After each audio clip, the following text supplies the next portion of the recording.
രാഷ്ട്രപതിയുടെ ദയാഹർജി കൊടുത്ത് ജീവിതം അവസാനിപ്പിക്കാമെന്ന് പറയുന്ന ഒരു മൊമെന്റിലെത്തിയ ഒരാളാണ്. നമ്മൾ ഇത്രയും നാൾ ഓടിച്ചുകൊണ്ടിരുന്ന സാധനം എന്നോടൊപ്പം ഇനി ഇല്ല എന്ന് ഞാൻ തിരിച്ചറിയുകയും അതെൻ്റെ വലത് കൈയാണ് പോയിരിക്കുന്നത്, ഇടതുകാലം പോയി, ഇനി എനിക്കൊരു തിരിച്ചുവരവില്ല എന്ന് ഞാൻ ഉറപ്പിച്ചു. രാവിലെ അമ്മ തന്നെ തട്ടി ഉണർത്തുമ്പോഴാണ് എൻ്റെ കൈ നഷ്ടമായി, എൻ്റെ കാല് പൂർണ്ണമായി അറ്റുപോയി എന്നുള്ള വിവരം ഞാൻ അറിയുന്നത്. ശരിക്കും വലിയ ഷോക്കായിരുന്നു. അപ്പോൾ അതുകൊണ്ട് തന്നെ മുമ്പോട്ടൊരു നിവൃത്തി ഇല്ലാത്തതുകൊണ്ടാണ് അമ്മയോട് അങ്ങനെ ഞാൻ ചോദിച്ചത്. എന്നെ എന്തെങ്കിലും മാർഗ്ഗമുണ്ടെങ്കിൽ ഡോക്ടറോട് പറഞ്ഞ് രാഷ്ട്രപതി അനുവാദം മേടിച്ചെന്ന് മരുന്ന് കുത്തിവെച്ച് കൊല്ലാവോ എന്ന് ഞാൻ അന്ന് ചോദിച്ചത്. മോഹൻലാലിനെ പോലെ എനിക്ക് അഭിനയിക്കാൻ പറ്റുന്നില്ല, ദാസേനെ പോലെ എനിക്ക് പാടാൻ പറ്റുന്നില്ല, ആ കൊച്ചിനെ പോലെ എനിക്ക് പഠിക്കാൻ പറ്റുന്നില്ല. എവിടെയാണ് കമ്പയർ ചെയ്യുന്നത്? നിങ്ങൾ അവരെ പോലെ ആകാരിക്കാൻ ഇരുന്നാൽ മതി. നിങ്ങൾക്ക് നിങ്ങളുടേതായ ഒരു വഴിയുണ്ട്, ആ വഴിയിലൂടെ തെളിച്ച് പോയാൽ മതി. അപ്പം ഞാൻ എൻ്റേതായ ഒരു വഴി തെളിയിച്ചു. പിന്നെ ആകെ പരിക്കില്ലാതുള്ള അവയവം നാവാം. അപ്പം ഇന്ന് വേറെ ഓപ്ഷൻ ഇല്ല മുമ്പിൽ. നമ്മുടെ ഏറ്റവും വലിയ ഇൻസ്പിറേഷൻ നമ്മൾ തന്നെ ആയിരിക്കണം. ഏറ്റവും അധികം നമ്മൾ കറേജ് കാണിക്കുന്നത് ജനുവരി 1-ാം തീയതിയാണ്. വണ്ണം കുറയ്ക്കാൻ, മെലിയാനായിട്ട്, ഡയറ്റ്, ജിമ്മ് പരിപാടി എത്ര നാൾ കണ്ടിന്യൂ ചെയ്യുന്നുണ്ട്? ജീവിതകാലം മുഴുവൻ കഴിയാൻ പോകുന്ന ആളെ പെണ്ണ് കാണാൻ അല്ലെങ്കിൽ ചെറുക്കനെ കാണാൻ എത്ര സമയമുണ്ട്? 5 മിനിറ്റോ 10 മിനിറ്റോ? അവിടെ ഏറ്റവും കൂടുതൽ സമയം എടുക്കണ്ടേ? നിങ്ങൾക്ക് ഡിസബിലിറ്റി ആദ്യമേ ഉണ്ടായിരുന്നെങ്കിൽ എന്ത് ചെയ്യുമായിരുന്നു? എല്ലാ വ്യക്തിക്കും അവൻ്റെതായ കുറേ കഴിവുകളുണ്ട്, കുറവുകൾ കുറേ വന്നാൽ മതി. ഞാൻ ആരാണെന്ന് മനസ്സിലാക്കിയിട്ട് ഇങ്ങോട്ട് വന്നാൽ മതിയല്ലോ. അത് ഏറ്റവും നല്ല മാർഗ്ഗം. ഞാൻ സോഷ്യൽ മീഡിയ നന്നായിട്ട് ഉപയോഗിക്കുന്നതാണ്. നേരെ ഫേസ്ബുക്കിലേക്ക് തന്നെ അങ്ങ് പോസ്റ്റ് ഇട്ടു, വിവാഹാലോചന ക്ഷണിക്കുന്നു. എനിക്ക് തന്നെ ഇതൊക്കെയാണ് എൻ്റെ ഗുണങ്ങൾ, ഇതൊക്കെയാണ് എൻ്റെ കുറവ്. എൻ്റെ കുറവ് എന്ന് പറഞ്ഞാൽ ഗൂഗിളിൽ സെർച്ച് ചെയ്ത വീഡിയോ അടക്കം കിടപ്പുണ്ട്. സാറേ താല്പര്യമുണ്ട്, പെൺപിള്ളേർ തന്നെ വിളിച്ചു. അപ്പോൾ ഞാൻ പറഞ്ഞു എനിക്കിങ്ങനെ 1-2 കുറവുണ്ട്. എന്താ സാറേ കുറവ്? ഒരു കൈ ഇല്ലാത്തതാണ്, ഒരു കാലില്ലാത്തതാണ്. അപ്പോഴപ്പുറത്തായിരുന്നു ഫോൺ കട്ടാകും. ഫീനിക്സ് പക്ഷിക്കും ഇത്രയും പറക്കാൻ ബുദ്ധിമുട്ടായിരിക്കും. എനിക്ക് തിരിച്ചു വരാൻ വേറെ ഒരു ഓപ്ഷൻ ഇല്ല. ജീവിതത്തിൽ ഏതെങ്കിലും ഒരു മൊമെന്റിൽ നമുക്കുണ്ടാകുന്ന ഒരു പ്രതിസന്ധിയോ കാര്യമായിരിക്കാം നമ്മുടെ കഴിവ് കണ്ടെത്താൻ സഹായിക്കുന്നത്. അനീഷ് മോഹനാണ് നമുക്കിപ്പോൾ ഉള്ളത്. അനീഷ്, ഹായ്. അനീഷിന്റെ വർത്തമാനത്തിൽ 300 പേരെ ആത്മഹത്യയിൽ നിന്ന് പിന്തിരിപ്പിക്കാൻ കഴിഞ്ഞു എന്നൊരു വസ്തുത സംസാരിക്കുന്നുണ്ടായിരുന്നു ഒരു സ്പീക്കിൽ. അത് കേട്ടപ്പോൾ എനിക്ക് തോന്നി, ഫാക്ട്സ് സോർട്ട് ഔട്ട് ചെയ്തത് എങ്ങനെയാണെന്ന് എനിക്കറിഞ്ഞൂടാ. അപ്പോഴാണ് ഞാൻ തോന്നിയത്, ഇത് കൊള്ളാമല്ലോ, അങ്ങനെയൊക്കെ പറയാൻ പറ്റുന്ന ഒരു ഫാക്ട്സ് ഒക്കെ എടുത്തു വെച്ചിരിക്കുന്ന ഒരു മനുഷ്യൻ. അപ്പോൾ കുറച്ച് കാൽക്കുലേഷൻസ് ഉള്ള മനുഷ്യനാണ്. പിന്നീടാണല്ലോ ഞാനിത് മനസ്സിലാക്കുന്ന അനീഷ് ആരാണെന്നുള്ളത്, എന്താണ് അനീഷ് സംഭവിച്ചതെന്നുള്ളത്. ഈ ഫാക്ടിലേക്ക് എത്തിയത് എന്താണെന്ന് പറഞ്ഞു തുടങ്ങും. 300 ആക്ച്വലി ഇപ്പോൾ അത് 700 മുകളിലേക്ക് ആയിട്ടുണ്ട്. ഞാനിപ്പോൾ ക്ലാസ്സുകൾ എടുക്കുന്നത് 7 ലക്ഷത്തിലധികം ആൾക്കാരെ അഡ്രസ്സ് ചെയ്തിട്ടുണ്ട്. 2700ഓളം ക്ലാസ്സുകൾ എടുത്തിട്ടുണ്ട്. ഇതിലൂടെ ക്ലാസ്സിന് ശേഷം നേരിട്ട് അല്ലെങ്കിൽ ഫോണിലൂടെയാണ് പലരും പറഞ്ഞിരിക്കുന്നത്. ജീവിതത്തിൽ ആത്മഹത്യ ചെയ്യാമെന്ന് തോന്നിയ സമയത്ത് താങ്കളെ കേട്ടതുകൊണ്ട്, താങ്കളുടെ ജീവിതകഥ തിരിച്ചറിഞ്ഞതുകൊണ്ട് അതിൽ നിന്ന് പിന്തിരിയാൻ തോന്നി. കാരണം താങ്കളുടെ പ്രതിസന്ധി വെച്ച് നോക്കുമ്പോൾ ഞങ്ങളെ സംബന്ധിച്ച് ഒന്നുമല്ല എന്നുള്ളൊരു തിരിച്ചറിവ്. അതായത് ഈ കണക്കെടുത്തത് എങ്ങനെയാണ്? അത് ഓരോന്നായിട്ട് നോട്ട് ചെയ്ത് ക്ലാസ്സുകൾക്ക് ഒരു നമ്പർ ഉണ്ടല്ലോ, അപ്പോൾ ഞാനത് കുറിച്ച് വെക്കും. നമുക്കിത് ഇങ്ങനെ ഫീഡ്ബാക്കുകൾ വന്നു. അപ്പോൾ ചില നമ്മളെ ഹാർട്ട് ടച്ചിങ് ആയിട്ടുള്ള ചില ഫീഡ്ബാക്കുകളുണ്ട്. അപ്പം കുടുംബസമേത ആത്മഹത്യ ചെയ്യേണ്ട സാഹചര്യത്തിലേക്ക് വന്ന ചില സമയങ്ങളൊക്കെ ഉണ്ട്. അങ്ങനെയുള്ളവർ പറയും, താങ്കൾ ഇത്രയും പ്രതിസന്ധി ഒരാൾക്ക് കയറി വരാൻ പറ്റുമോ? അങ്ങനെയാണ് ഞങ്ങളുടെ പ്രതിസന്ധി സാമ്പത്തികം മാത്രമാണ്. അപ്പോൾ ഞങ്ങളൊന്ന് മനസ്സ് വെച്ചിറങ്ങിയാൽ ഈ സാമ്പത്തിക പ്രതിസന്ധി നിന്ന് ഓവർകം ചെയ്യാന്ന് പറയുമ്പോൾ ഞാൻ കുറിച്ച് വെക്കും. 4 പേര് പറഞ്ഞു നമ്മൾ മുഖാന്തരം. കാരണം ഞാൻ ഏറ്റവും അധികം വിശ്വസിക്കുന്ന കാര്യം ദൈവികമായ നമ്മുടെ പ്രവൃത്തി എന്നുള്ളത് നമ്മുടെ വാക്കുകൊണ്ട് ഒരാളുടെ ജീവിതത്തിൽ മാറ്റം ഉണ്ടാക്കാൻ സാധിക്കുക എന്നുള്ള, നമ്മൾ ഏറ്റവും അധികം പ്രാർത്ഥിക്കുക എന്നുള്ളതല്ല, നമ്മുടെ ജീവിതം കൊണ്ട് മറ്റുള്ളവരുടെ ജീവിതത്തിൽ ഒരു മാറ്റം ഉണ്ടാകുമ്പോൾ അതാണ് ഏറ്റവും വലിയ നമുക്കുള്ള പ്രാർത്ഥന എന്നാണ് വിശ്വസിക്കുന്നത്. അപ്പോൾ അതുകൊണ്ട് തന്നെ ഒരു കൗണ്ടായിട്ട് തന്നെ ഞാൻ എടുത്തു വെക്കുന്നത്. ശ്രീണൻ സാറ് ആ ഷോയിൽ പറയുന്നുണ്ടായിരുന്നു, ഒരു കൂടി പറയുന്നുണ്ടായിരുന്നു, ഈ ഫീനിക്സ് പക്ഷി പോലെ പറന്നുയർന്നു എന്ന് പറഞ്ഞിട്ട് സാർ പറയുന്നു, അല്ല ഫീനിക്സ് പക്ഷിക്കും ഇത്രയും പറക്കാൻ ബുദ്ധിമുട്ടായിരിക്കും എന്ന് പറയുന്നുണ്ട്. അപ്പോൾ ആ കമന്റ് ഒക്കെ ഉണ്ടാക്കുക എന്ന് പറഞ്ഞാൽ ജീവിതം അത് ഇത്രയും പറക്കുക എന്ന് പറയുന്നത് വലിയ പാടുള്ള കാര്യമാണ്. അപ്പോൾ ഇന്നലെ ഗിന്നസ് പക്രു ചേട്ടൻ വന്ന് സംസാരിക്കുന്ന സമയത്ത് ഗിന്നസ് പക്രു ചേട്ടൻ പറയുന്ന വാക്കുകൾ കേൾക്കുമ്പോൾ നമ്മളൊക്കെ മനസ്സിലാക്കുന്നത്, ഇല്ലെങ്കിൽ അനീഷും ഒക്കെ പറയുന്ന വാക്കുകൾ കേൾക്കുമ്പോൾ നമ്മൾ മനസ്സിലാക്കുന്നത് നമ്മളൊന്നും ഒരു പിണ്ണാക്കം ചെയ്യുന്നില്ല. അതായിരിക്കും ഒരു പക്ഷേ ഒരു മോട്ടിവേഷൻ അല്ലേ? ഇത്രയും പ്രതിസന്ധിയിൽ നിന്ന് ഇത്രയും ചെയ്യാൻ കഴിയുമെങ്കിൽ ഒരു സാധാരണ പ്രതിസന്ധികളും ഇല്ലാത്ത ആൾക്കാർക്ക് എന്തൊക്കെ ചെയ്യാൻ കഴിയും എന്നാണ്. അപ്പോൾ ഒരുപക്ഷെ അനീഷ് ഇങ്ങനെ ഒരു അപകടത്തിൽ പെട്ടില്ലായിരുന്നെങ്കിൽ ഇങ്ങനെ ആവില്ലായിരുന്നു എന്ന് തോന്നിയിട്ടുണ്ടോ? മേ ബി ഒരു പക്ഷേ ഈ റാങ്കിലേക്ക് ഞാൻ വരാൻ സാധ്യത കുറവായിരുന്നു. സത്യത്തിൽ നമ്മളെല്ലാവരും തന്നെ അപാരമായ പൊട്ടൻഷ്യൽ ഉള്ളവരാണ്.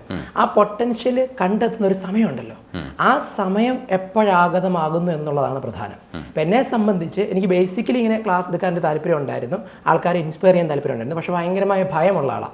ഇപ്പം പറഞ്ഞ ആൾക്കാർ വിശ്വസിക്കുമെന്ന് വരത്തില്ല, എനിക്ക് കോൺഫിഡൻസ് വളരെ കുറവുള്ള ഒരാളാണ്, സംസാരിക്കുമ്പോൾ വിറയുള്ള ഒരാളാണ്.